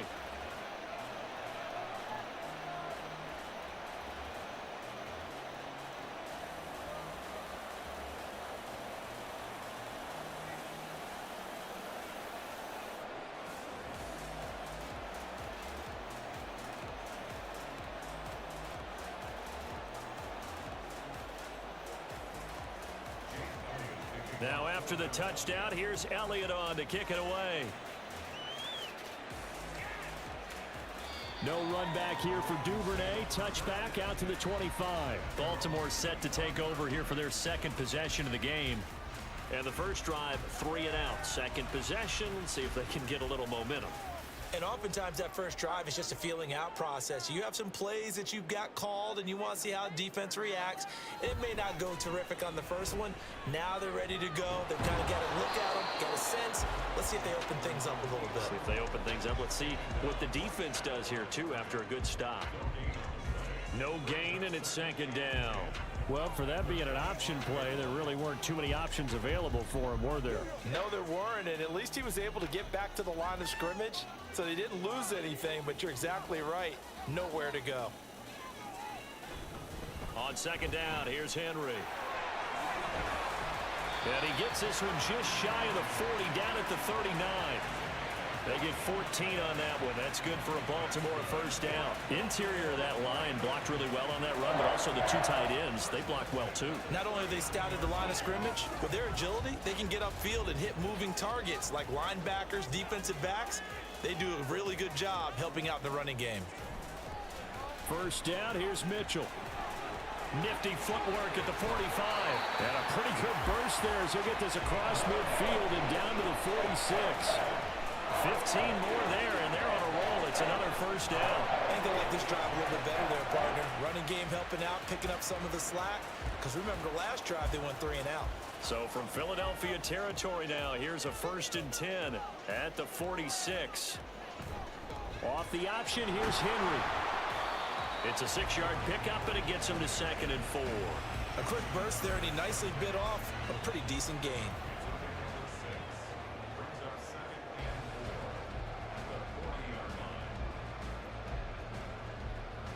They'll come up on a 2nd and 4 now from the 40-yard line.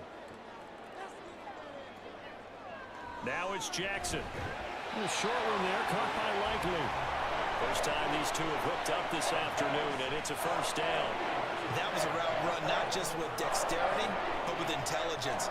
Found the hole in the zone, made sure the quarterback saw it, and was able to make the sure catch and flip the down marker back to 1. From the 34 now, here's 1st and 10. Jackson. That's complete, left side to Bateman. And inside the 20 before he's brought down. That's good for a Raven first down, 15 yards there. Well, that certainly has to feel good. It's not all the time that the play caller should get all the credit. Sometimes I think in the huddle, the quarterback just says, hey, who's going to make a play for me? I just need something right here. And the end result there, nice first down. Drive keeps moving.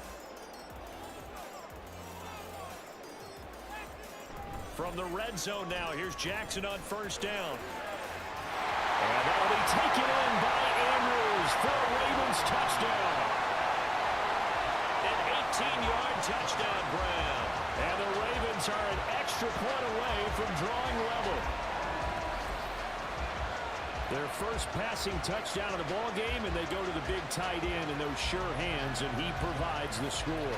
Certainly looked like they were focused on taking away other weapons, and he certainly made them regret that because he found the soft spot, ended up taking it to the end zone. Nice throw, too, to complete the play.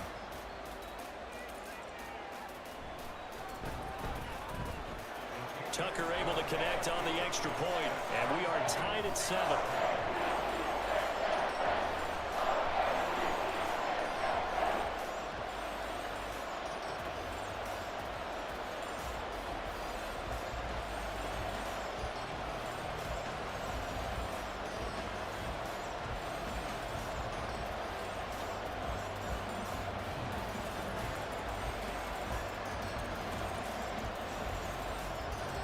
So all even at 7 now as they kick it away. And it'll come out to the 25 as he will not attempt a return. So back onto the field here come the Eagles for their second drive.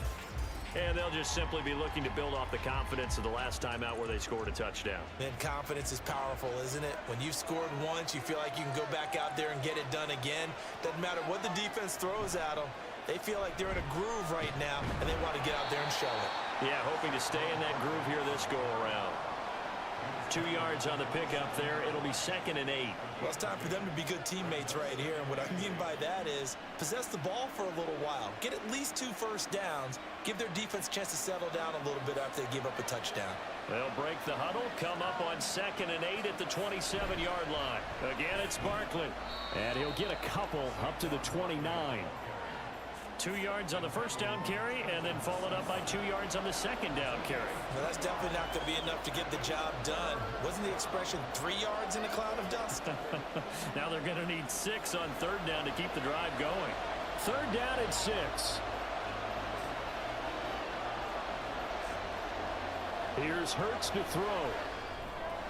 He's going to get that to his running back out of the backfield. And he is going to have an Eagles first down as they're able to get the third down conversion. And this is why trying to cover the angle route is so difficult. Anyone playing the linebacker position, when they see a running back out of the backfield widen because he heads towards the flat first, oftentimes you widen too much and overcommit. He cuts up inside, and that's what we saw there. A nice pickup for a first down. They'll throw on first down with Hurts. And he goes out of bounds. It looks like right at the 50. He'll wind up getting 9 after tucking it and running, so it'll leave him with 2nd and a yard. I do think it's fair to say that they were caught off guard a little bit when he decided not to throw it on first down. But give them credit. They recovered in time to deny him the first down yardage. But it's only 2nd and short. So that run is still likely to lead to a new set of downs. Here's a quick throw caught by Smith. And Devontae going to pick up the Eagles' first down as he'll get this down to the 47-yard line. Only 3 there on the pickup, but that's enough to move the chains.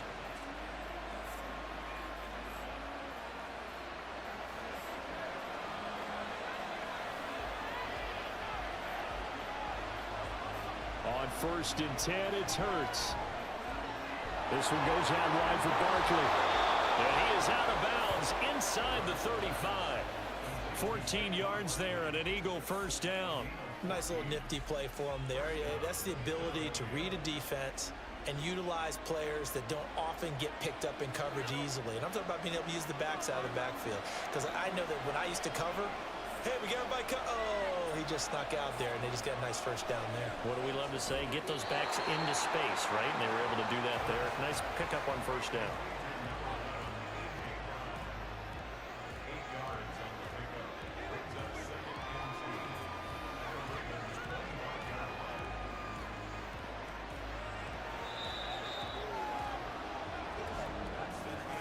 These two teams all tied after one. Start of the second quarter, and it's the Eagles in possession. 2 yards to go, second down. As they've got it as we resume action. On second down, here's Barkley. And he doesn't quite make it, taking it within an eyelash. Dropped at the 1. Good yardage as he rumbles for 24 out of first. Now that was a big run. It takes them all the way down to the 1-yard line, and that'll shake the confidence of any defense. So when they're looking for a little bit of support now, looking at their defensive coordinator, if I'm him, I dial up some pressure. I just go after him, because otherwise you're still playing back on your heels, and that's not going to help your defense at all. They'll try and run forward, Barkley. And he's in. Touchdown, Eagles. Saquon Barkley with his second touchdown here in this first half. And the Eagles have taken the lead. So his strong first half continues as he finds the end zone here for the second time. And definitely good blocking at the point of attack. And you just have to love watching the way he can create space down near the goal line. And he's able to take it into the end zone. Elliott good with a PAT, and that makes the score 14-7.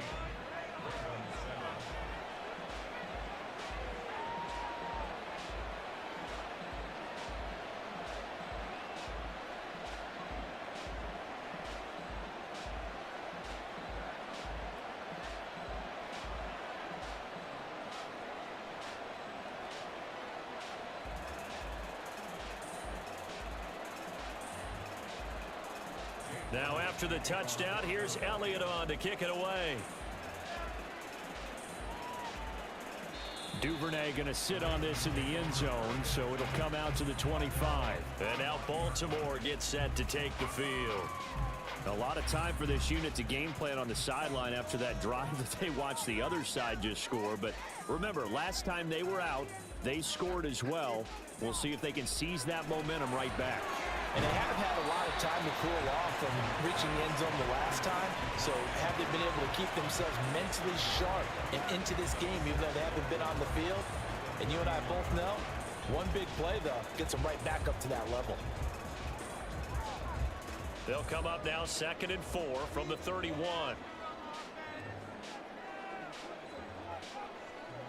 Here's Jackson to throw.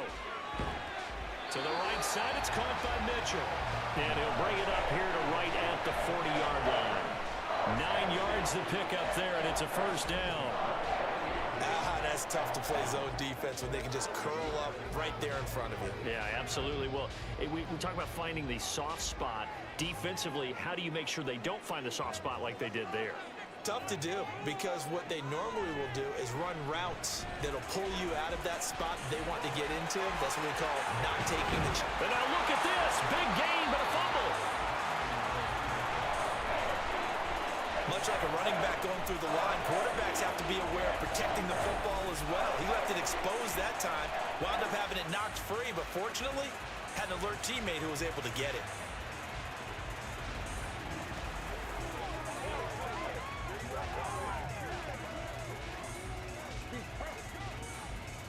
So from Philadelphia territory now, here's a 1st and 10 at the 32-yard line.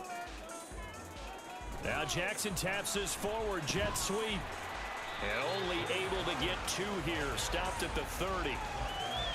A nice play design there with the touch pass. Looked good at the start, but bottom line, the defense was ready. And they did a nice job scouting, didn't they? Not just scouting, but now executing once they saw the play for real after having worked on it all week in practice. They drilled on the play, then they drilled him. On 2nd down, Jackson. Complete. It's Henry. And he has another 1st down as they'll get the ball down to the Eagle 16. A good gain of 14 there, and it moves to James. And this has been a nice answer to the touchdown drive against them a few minutes ago because they've come out and reestablished the tempo. A nice throw there, and they're putting together a very strong drive as a response. A 1st down carry for Henry. And they'll get to him just inside the 15, even after that strong run we witnessed. Give him 3 on 1st down. It'll set up a 2nd and 7. Well, that call makes sense because they've been throwing it well on this drive, and once again, they show passing formation, showing the shotgun. Then they ran out of it. That was a nice play by them defensively, though, to hold it to a short gain. Now it's Jackson. And his throw is going to be incomplete. Well, he certainly thought he had a window to push that ball downfield, but as soon as he released the throw, the corner was there to slam that window shut.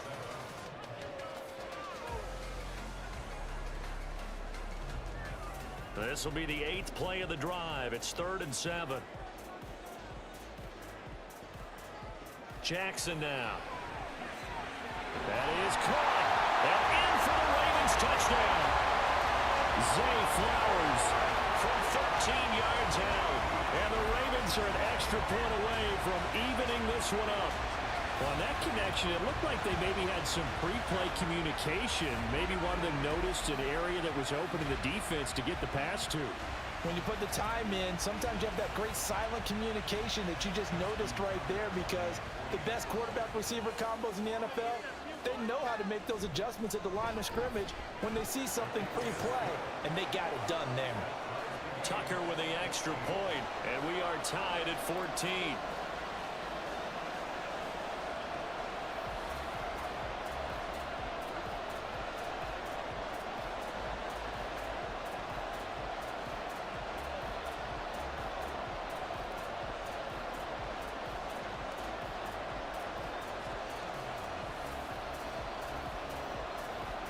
This one tied at 14 now as he sends this one away.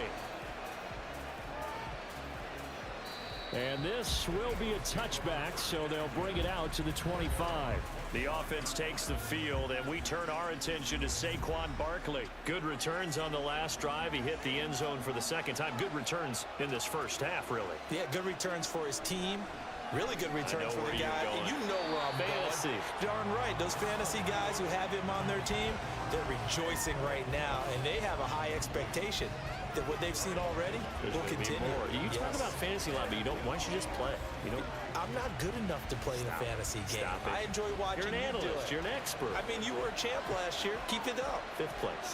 Okay. Well, that's a champ in my book. They'll give it to Barkley off the option play. And he's upended after a gain of 2 out to the 27. Well, that's a good start to this drive on the defensive side of the ball. Forcing completion on 1st down. Then you're able to shut down the running play on 2nd. Yeah, I wouldn't be surprised now. A little bit of pressure going at the quarterback in an expected passing situation.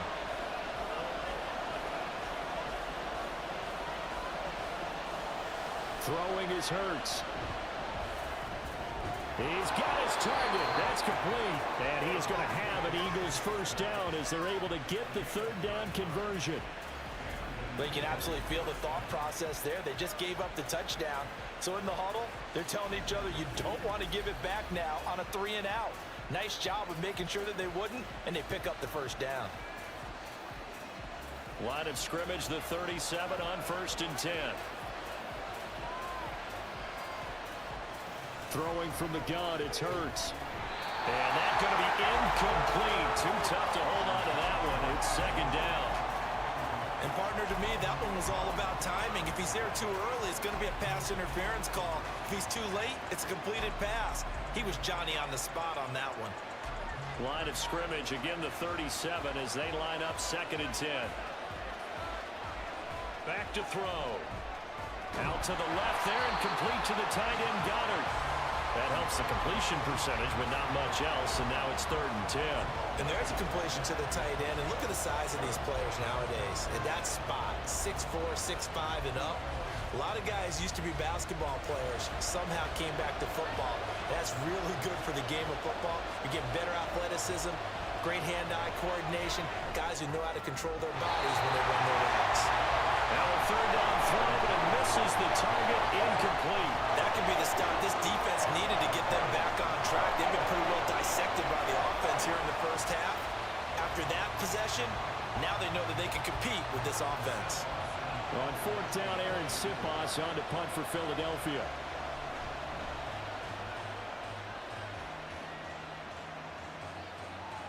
Fielded just inside the 20. It'll be a 40-yard punt, 8 on the return, and the Ravens, they'll take over. Baltimore about ready to go on offense. That last drive, it was a good mix. Run, pass, defense on their toes. And what really helps out in a big way is when you're doing the run-pass mix and everything's working, that means that they're guessing wrong every time on defense. They think you're going to pass when you run and vice versa. I would continue that, and when they finally draw a bead on you, maybe you mix it up a little bit, a little play action and throw the ball. And will they maintain that balance? Time to find out. Still 9 yards to go on 2nd down from the 27. Here's Jackson. Eagle pressure, too much this time. Down he goes. It'll go in the books as a 7-yard loss on the sack, and it's 3rd down. But that's what they have to do more of defensively, not just getting sacks, but have to keep getting in his face, not let him get his feet set and deliver. He's been carving them up previously. Yeah, already has a couple of touchdown passes. About time they put a few grass stains on that jersey. Under pressure, they got him again. Dropped for a loss of 7 by multiple defenders. And this is a quarterback who's already had success on the ground in this first half, but this time they're able to hem him in. And it's always different when you rush a mobile quarterback as opposed to a guy you know will be right back in the pocket. In this case, you got to make sure the inside pressure and the outside pressure match, and maybe even a second wave to make sure if he squirts free, you've got someone to tackle him. A nice return there of 11 to help mitigate a good punt. And it will be Eagles football, 1st and 10.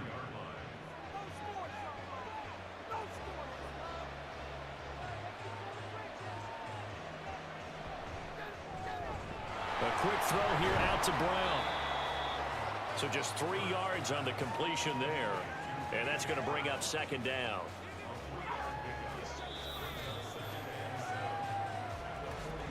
Second quarter, 2 minutes to go. Tie ball game. A reminder that when halftime rolls around, Jonathan Coachman will have all the highlights and analysis of this first half of play from our studios in Orlando. And taking it across midfield and inside the 45. Hurts connecting there with Brown for the Eagles first. Well, he's been a busy man in this first half. They've targeted him quite a bit, including both plays here to start this drive. And until that defense starts reacting a little better, they may just keep going back to him. On 1st down, Hurts. Got him in, it's Brown. And past the 35, he'll be dropped a yard or two shy of the 30. 11 yards for number 11. Well, they obviously red man covers their partner, and he got downfield, broke down the defender, made him What do you mean by that? Yeah, he made him think he was going to run a different route. Probably thought he was going to take it upfield. Then he curls back inside for the completion. They'll set up the screen to Barkley. And able to break one tackle, but then quickly brought down. But a nice little gain. The Eagles going to take the first of their timeouts as they'll stop it with just over a minute to go before halftime.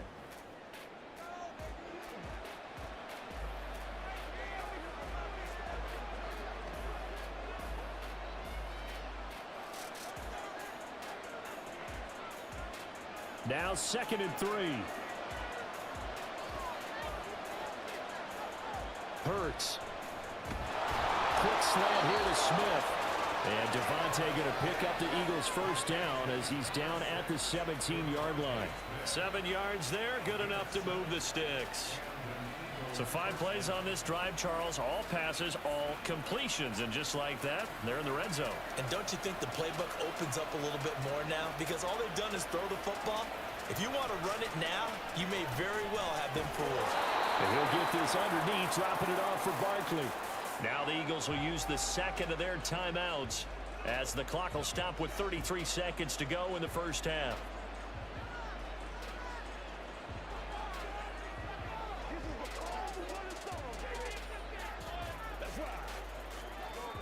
Two yards left on second down from the 9.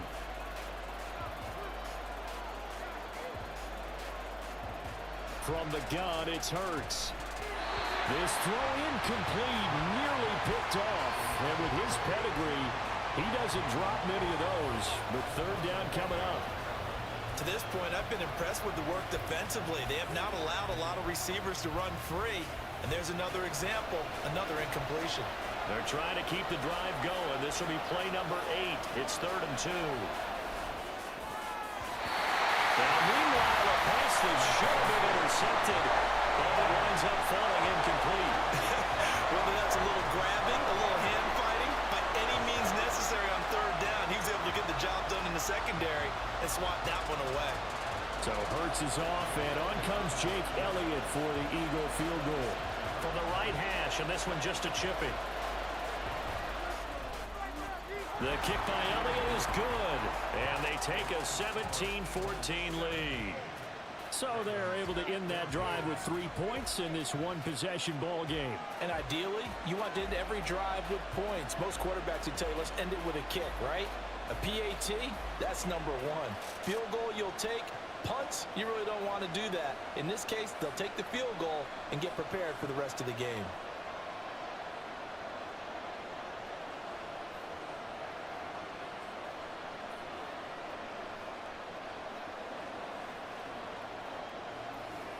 After the field goal, here's Elliott to kick it away.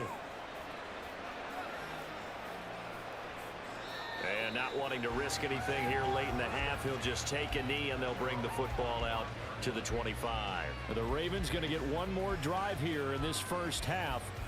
And with time quickly fading here in the second quarter, not sure how aggressively, offensively they want to play this. I think we'll find out just how much they trust their guys in this situation if they decide to take a shot. Now the Ravens going to use one of their timeouts as they stop it with 19 seconds to go in half number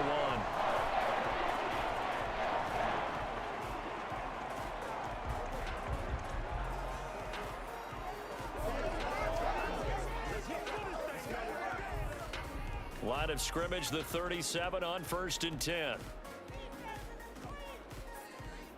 From the gun, it's Jackson. That's caught. It's Flowers. The Ravens going to use the second of their timeouts. So that means they're down to 1 remaining here as we head toward halftime.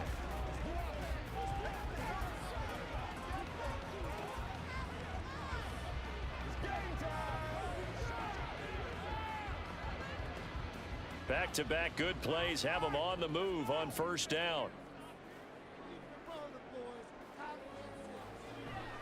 Draw play. This is Henry.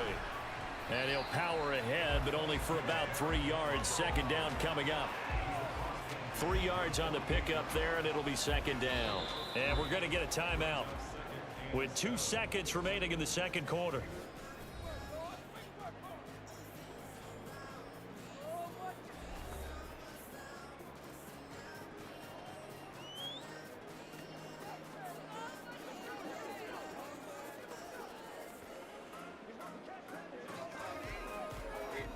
So with 2 ticks left here in the half, on is the field goal unit. That's leaking to the right, and he missed it by a foot or 2. It's no good. So that would have been something from that distance, but to no avail. Comes up empty as we have reached the intermission.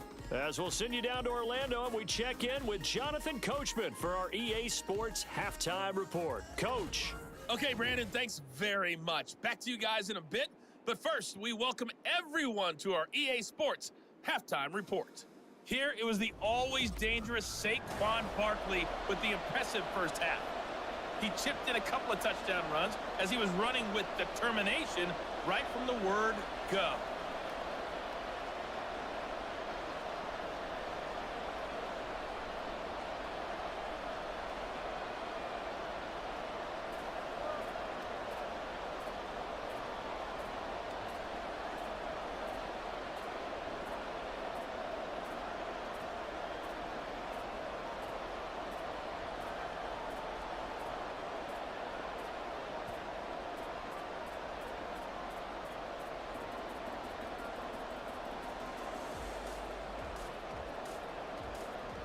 A field goal the difference. 17-14 is the score. Back underway here now in this third quarter. And this will be a touchback as that sails over the end line.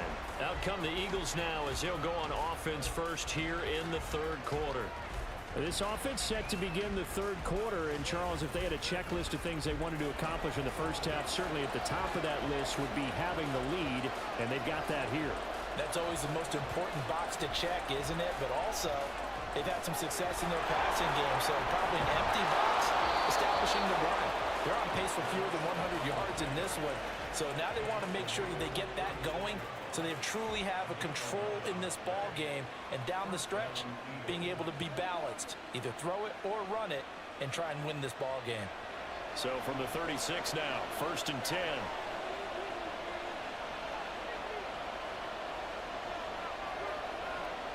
Hurts sets up to throw it. This short throw caught by Goddard. And a 5-yard gain gets him to the 42.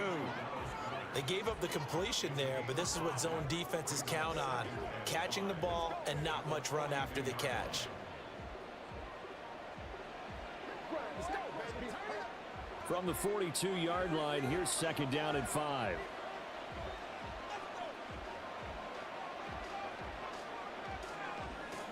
Here's Hurts to throw. And this will be caught by Brown. And A.J. going to pick up an Eagles first down as he'll be brought down just shy of midfield. It's a 7-yard gain and good enough to move the chains. And when you're playing a quarterback with some experience and some moxie, you enter the danger zone when you decide to blitz him, because if he's able to diagnose as he did on that play, he can hurt you downfield. He reads defenses so well, doesn't he? He really does, and the best part about that play for him, I don't think that was his primary target. I don't think so either. I think he had the read, figured out where the blitz was coming from, and went to a secondary target for a really nice gain. 2nd down and 4.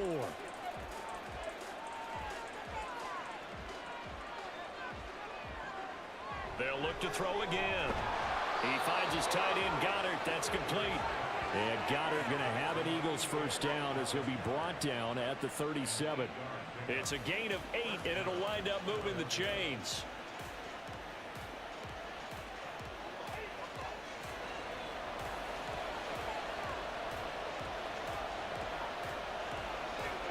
They'll throw on first down with Hurts. Man open left side is Brown. And he's going to get this inside the 30. 11 yards for number 11. Even against double coverage, he found enough of an opening for a noticeable gain. 2 guys on him, yet he finds a way to uncover downfield for the completion.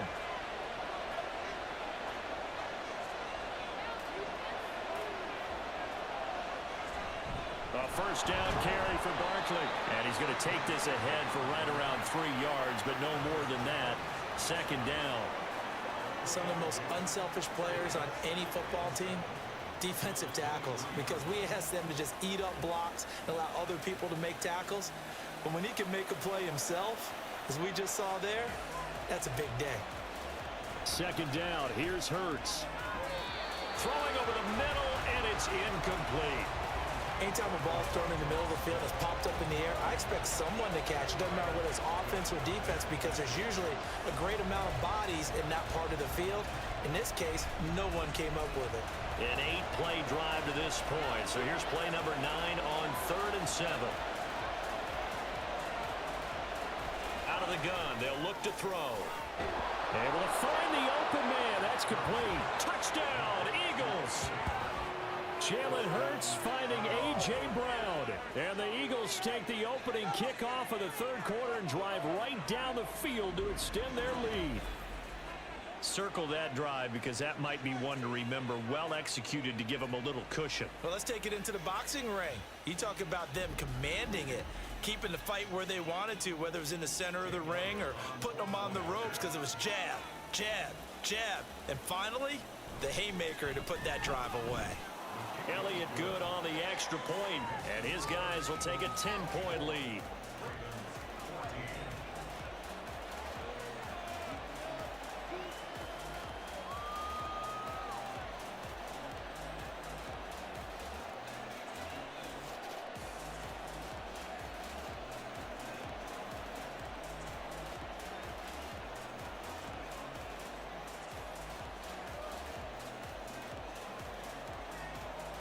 Now after the touchdown, here's Elliott on to kick it away.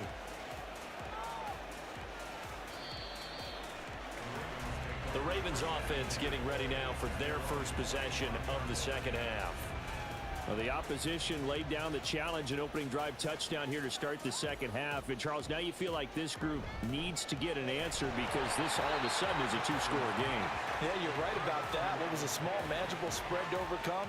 A little bit more daunting now. I think you're exactly right. Pressure is on because you don't want them getting the ball back with a chance to really extend this lead out. Still a few inches short of a first down as they come up now on second down. And that falls to the ground, incomplete. A nice job of bodying him up defensively, and now it brings up third down. This is really impressive because when the offenses are running RPOs, things move very quickly. Fake, ball's out of his hands, and they're trying to hit him in the gaps downfield.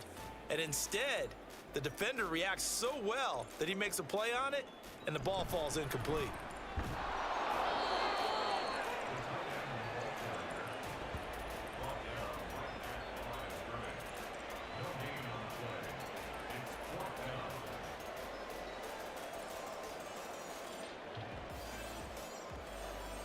The Ravens send their punter out now as he'll come on to kick this one away.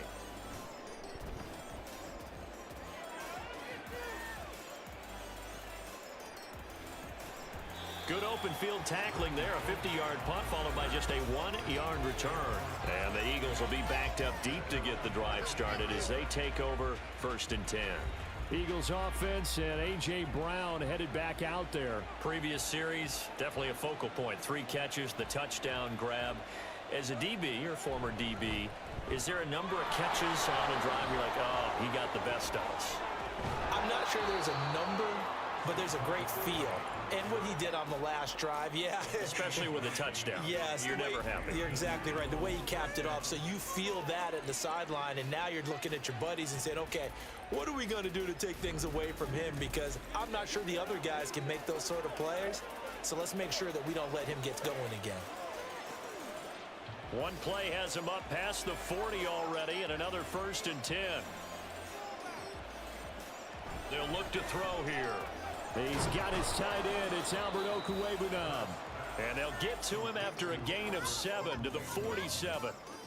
Now that's staying ahead of the chains. Really good pickup on 1st down, hitting the tight end there. Now it brings up a 2nd and manageable. Just found a hole in that zone. Ball on the 47-yard line. Here's 2nd and 3.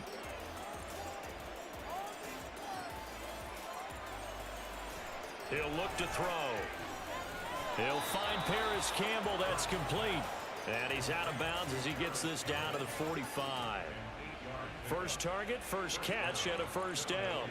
A little football 101 there. You just see the receiver try to run down the defender, meaning he goes right at him and really trying to move him a little bit towards the center of the field so he can put his foot in the ground and break to the out, to the sideline, and make a catch. They go play action with Hurts. That's complete. It's Okwuegbunam. And he'll be brought down at the 27. The Eagle passing game looking good on this drive. It's a 1st down. And now we get into the psychology of the whole thing because a lot of teams with a 2-score lead in the 3rd quarter, They almost become defensive with their offense, just playing not to lose. I think with this team, you got to figure at this point, this is a great spot for them to go into attack mode, really try and put the hammer down and finish this one off. Down he goes at the 23, a pickup of 4. I feel like I could see what he was thinking on that carry. Wanted to follow that big tackle through the hole. Ended up only getting 4 yards on the carry. I think he had designs on that one being bigger. Second down and 6 now. Off the play fake, here's Hurts. And oh, it's incomplete. Oh, that would have been 6 points, but somehow he couldn't rein it in. Those throwing windows get a lot tighter near the end zone, don't they? And here's the thing. You already probably have 3 points in your hip pocket. You force a throw here and give up an interception, you come away with nothing. Especially tough in the middle third of the field where he threw that one. Throwing is Hurts. Work in the middle of the field, and he's got a man complete. And he is going to have an Eagles first down as they're able to get the third down conversion. Well, they've had a great, impressive drive going here, and that pickup ensures the drive continues. And not only do you continue the drive, which is demoralizing for the guys on the defensive side of the ball right now, but you make your own defense happy. They're able to get a little more rest over on the sidelines while this one continues downfield. On 1st and 10, it's Hurts. He will find Smith in the end zone. Touchdown, Philadelphia. From 13 yards out. And his guys now an extra point away from taking a 3-score lead. That drive that really increased their cushion felt very military to me. Very precise, methodical, that's one of the words you've taught me. And they just got it done. And slowly but surely now starting to pull away a little bit. Things looking good for them here in the third quarter. Not only pulling away, but you mentioned that slowly but surely. You also drain clock, too, with a drive like that. So you really give yourself an advantage. Elliott good with a PAT. And that'll make this a 3-score game now. The lead moves to 17.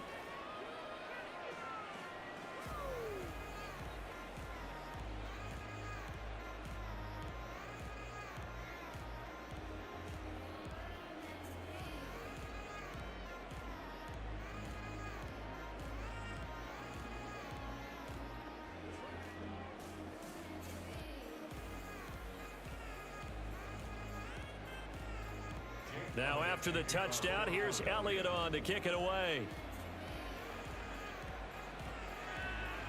No run back here for Duvernay. Touchback out to the 25. And Baltimore's offense set for this next possession.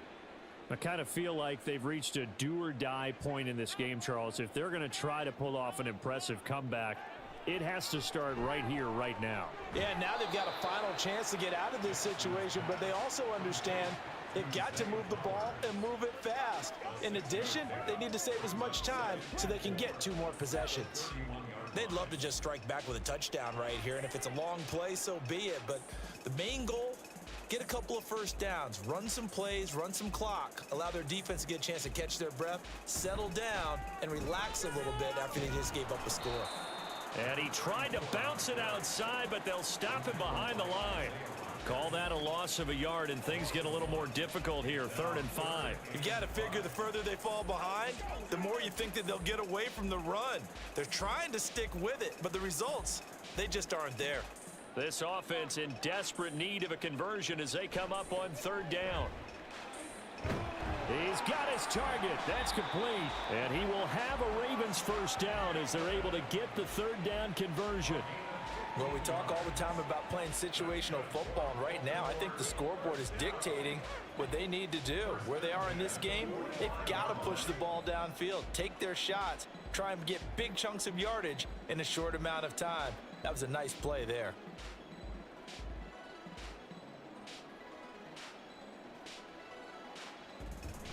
Henry out of the pistol, and he'll power his way forward for about 4 yards there on the first down carry. It's a pickup of 4, and it'll bring up 2nd down. 3 quarters have come and gone. We'll return with more after this. This is the NFL, and it's on EA Sports. Back now in Baltimore. From just shy of midfield, here's a 2nd down and 6. They'll run it again with Henry. Powers through him. They nearly sprung him that time as he takes this all the way down to the 37. 45 yards rushing now on 8 carries for him so far. Well, depending on the temperament of the head coach, he's either turning to the bench and screaming, "Where was that all game?" Or maybe he's just kind of keeping it to himself and saying, okay, it's something to build on, and a positive comes out of a bad game, because those are going to happen from time to time. We'll see how he gets his team ready to go in the future. They've got his man complete. Got a man, it's caught for a Ravens touchdown. A great play there. 37 yards. And the Ravens have got it back to a 2-score game here in the 4th. So a little bit of a letdown there defensively. I mean, look, you're still 2 scores to the good, CD, but things may be a little more uncomfortable than they had hoped. Yeah, if you kept them out the end zone there, this game's over. You've locked the door on them. Instead, it's still open a little bit, and they've got a puncher's chance. Tucker able to connect on the extra point, and the lead is trimmed down to 10. So that drives 6 plays, 75 yards, and it's capped off by the Baltimore score.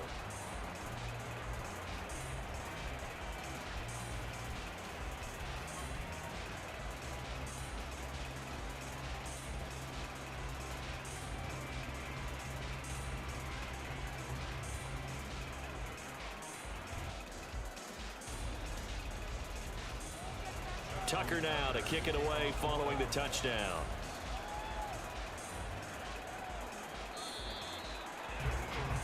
The offense takes the field, and we turn our attention to Saquon Barkley. He's toppled the century mark already receiving the football, closing in on that on the ground, too. They've really had trouble handling him. I think from what we've seen in this game, his success through the air has started to open things up for him on the ground, because now he's loosened up the defense, right? They've got to play just about every snap as if another receiver can get downfield on them, and he's been that receiver.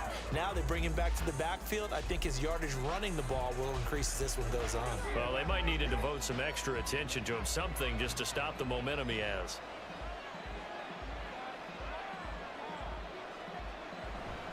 Play action. Here's Hurts. Goes down. The Ravens able to get to him. Finally hauled down for the first time this game. Multiple defenders in there to drop him. Okay, you know my bias is about to come out here. A lot of people think that the offense is just moving in the wrong direction. I'd say they're moving in the right direction because the defense is pushing them back. Former defensive guy. Now, as a quarterback 3rd and long, you really got to rally the troops here, don't you? Yeah, you do in a big way. And what else do you have to look out for? More pressure coming at you, because it seems to be working pretty well. He's got a man complete. A big play there for Philly. 45 yards. And this is seemingly how it's been all game long. This defense has been just a step too slow. And here they're burned again. Another big play.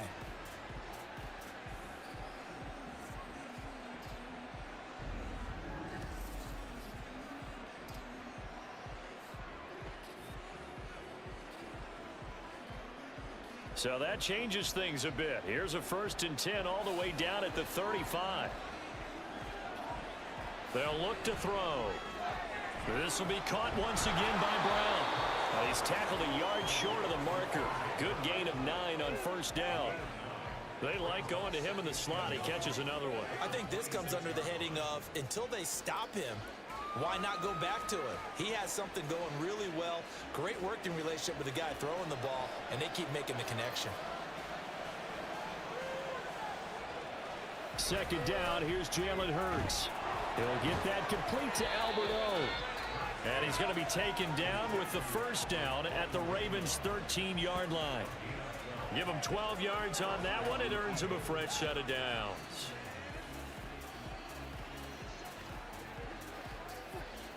From the 13 now, they work on 1st and 10. Hurts. And he's got his favorite target yet again. It's complete. That'll go for a gain of 7, and it'll be 2nd down.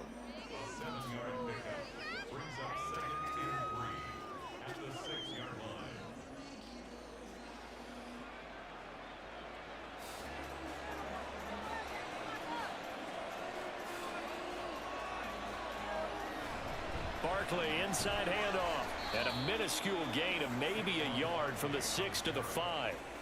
Ladies and gentlemen, that is a force of nature at the defensive tackle position. Yes, he's as big as they come, but still plenty agile. He's able to make a nice play there to swallow up the ball carrier. This offense so far on 3rd down, they've hit on 6 of their 8 tries. Very good. This time they face a 3rd and 2. Back to throw here. Toward the pylon, but it's incomplete. That was a touchdown if he could have hung on. Instead, it was a well-timed collision to jar that one free.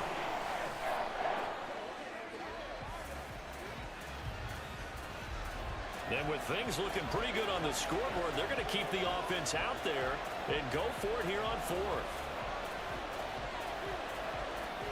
They'll drop to throw.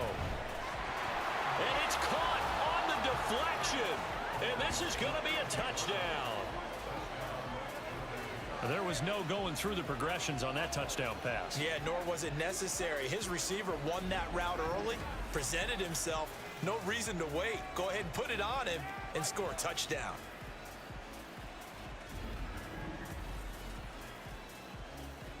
Elliott on for the extra point.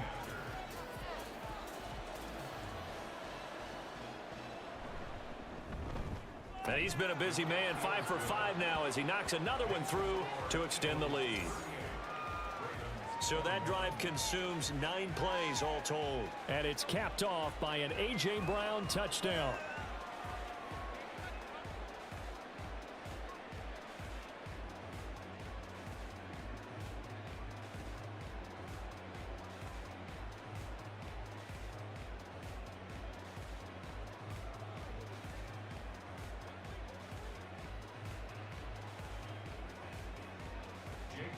Now after the touchdown, here's Elliott on to kick it away. Duvernay going to sit on this in the end zone, so it'll come out to the 25. And now Baltimore gets set to take the field.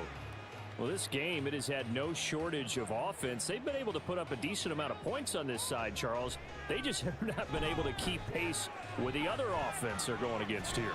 Yeah, that's a good way of pointing things out because now it's not a total loss because, as you said, they've scored some points, so there's some plays they can build on, moments where the game plan actually worked. But overall, though, they were just out-personnel. They were going up against a team that's playing at an elite level. Following the incomplete pass, here they go again, 2nd and 10 from the 25. Jackson. Oh, this is taken in. It's complete. And they'll get this well past midfield before being stopped just before the 35. A big pickup of 38. Defensively, I know they have the comfortable lead here in the 4th, but they do not want to give up big plays like that. They want to finish strong. So oftentimes in this situation, you tighten up underneath in your coverage, and you bring your safeties back. They can pick up anything. Pressure comes, and down he goes. The Eagles get there for the sack. Josh Sweat rushing in and bringing him down to the ground. We all know he's one of the better quarterbacks in the league, but definitely not today. His team trailing by multiple touchdowns and a late sack. Just a parting gift from the defense for him to take back to the locker room with him. On 2nd down, Jackson. Right side, there's Likely with it. That's a good bounce back play right there after taking a sack on 1st down.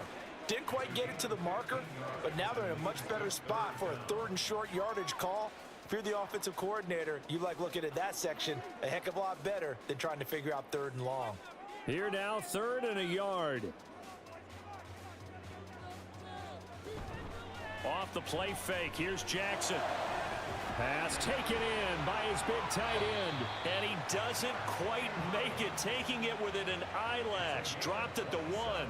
So much for the run on 3rd and 1. Instead, it's a big chunk in the pass game. 1st down. And now it looks like they're going to be in the hurry up. Jackson now. To the end zone, but it's incomplete.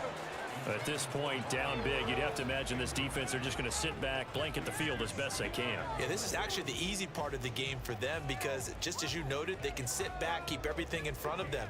But they've blanketed the field the entire game using a variety of coverages. Henry.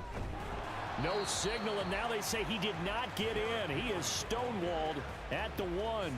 Call it a gain of a yard as they get a little bit closer here. It's 3rd and goal. So now things get interesting on 3rd and goal from the 1. This almost becomes a Darwinian call, doesn't it? Almost survival of the fittest here. I know we can go all cliche. I'll go ahead and do it. Who wants it more here? Who has a better... And that'll be taken in by Andrews for a Ravens touchdown. A great effort there. A beast in the red zone with his 2nd touchdown of the game. And the Ravens get a bit closer. Well, they needed 3 scores to have any chance. There's the first of the 3 as they get into the end zone. Yeah, Brandon, I think that our guys at Next Gen Stats in charge of the win probability are probably saying your chances still aren't great. But now, you still got more than 3 minutes to go. You got to focus on the task at hand, which is going to be getting the football back as quickly as possible.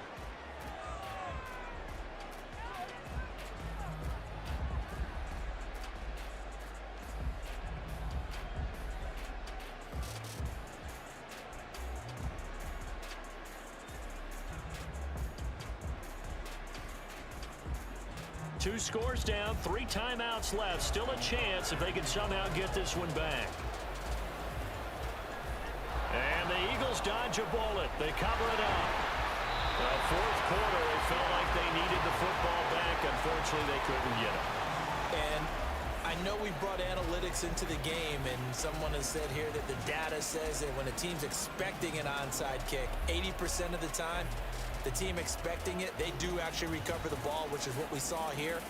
I just wonder if that number is much more of a anecdotal type of a number. Kind of like when the coaches tell us, well, when you score on special teams, 93% of the time you win the game. I'm still waiting to see that number is empirical. They run with Barkley on 1st down, and he gets about 5 out of it. And when do they start thinking about burning these timeouts? They've got all 3 still defensively. To me, you have to start right now. Here's the time, and that means you've got to stop them on defense, not give up the yardage, use your timeouts in order to get the ball back and try and score yourself. But now is the time to start using those timeouts. And keep in mind, it'll also stop the clock at the 2-minute warning. Running again with Barkley on 2nd down. And he's got room. And they'll wind up getting this one all the way down inside the 20. 101 yards rushing now for Barkley. It's a 1st down.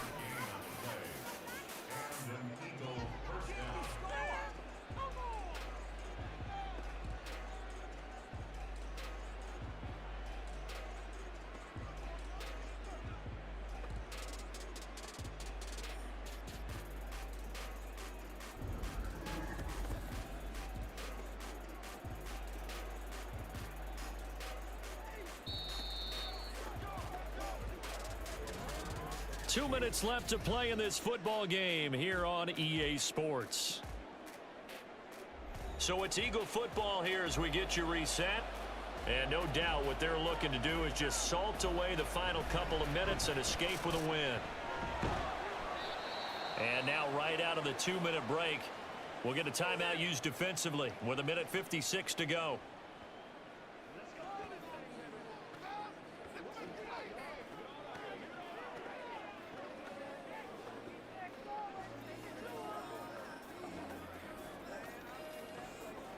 This, in all probability, another run here on 2nd and 8. They'll run it again with Barkley. Oh, look at the juke. The Ravens going to use the 2nd of their timeouts. That'll leave them with just 1 remaining in this 4th quarter of play.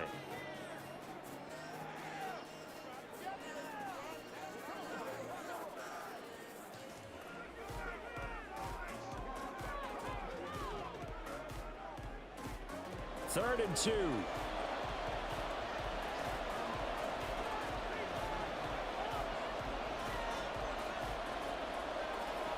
Here's Hurts to throw. That is caught. Ravens going to use their 3rd and final timeout. And they'll be disappointed to have to burn one there after giving up the first down.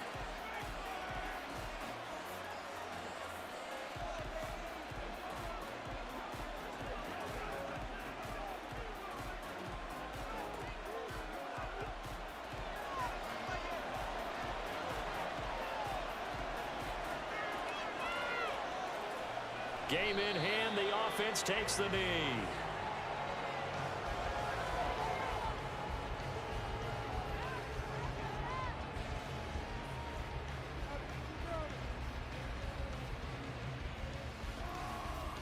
From back at the 4, here's 2nd and goal.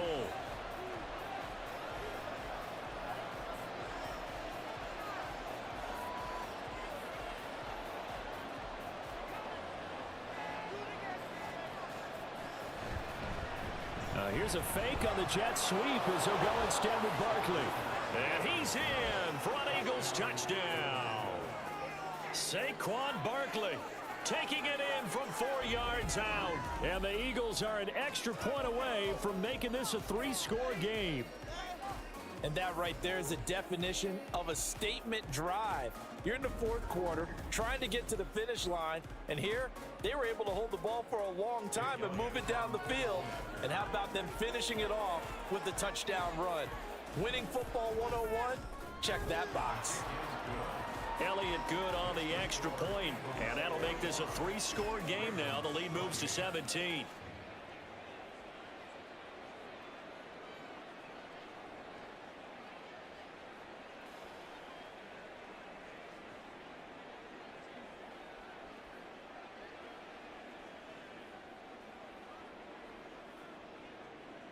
Now after the touchdown, here's Elliott on to kick it away. No run back here for Duvernay. Touchback out to the 25. Baltimore about ready to go on offense. But probably not much that they can do at this point, CD. Down 3 scores late in the 4th quarter. This is going to be a little too much to overcome, you would think. Yeah, they'll go down swinging, but in the end, I think we saw the writing on the wall a while back because one team was clearly better than the other in this one. And while it didn't quite reach blowout status, I think we knew who was going to win this one well before we got to this stage.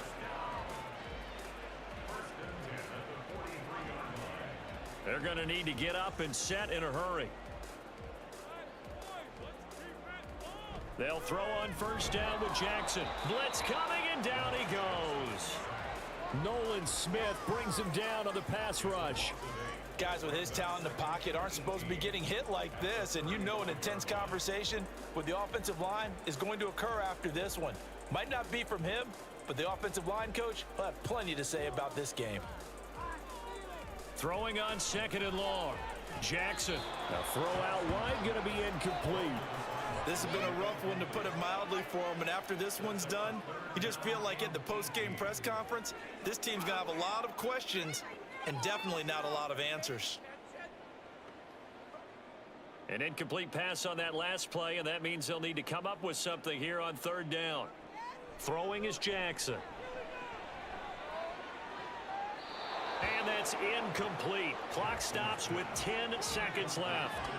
I think this is what this game's become now. Just go deep, see if we can get something to go our way. Yeah, not the most creative or most inventive play call there, but not much has worked for them throughout this game. They're almost at a loss about what to dial up. Here we go. It's Jackson on 4th down. Able to find the open man. That's complete. And he is going to have a Ravens 1st down, and that was something else. A big pickup on 4th and long to give them a new set of downs. Well, this was a fun one today if you like points. A lot of them went on the board. Both offenses were clicking. Charles, these defenses, meanwhile, have a little something to clean up before their next contest. Yeah, neither end zone had a stop sign in it, did they? I mean, for both sides, visit it, and with frequency. Not fun to be a defensive player, but on the offensive side of the ball, those guys had a blast. One team came away with a victory, even better for them. So that'll do it for us. For Charles Davis and all our crew, I'm Brandon Gaudin. You've been watching the NFL on EA Sports. From Baltimore, so long, everybody.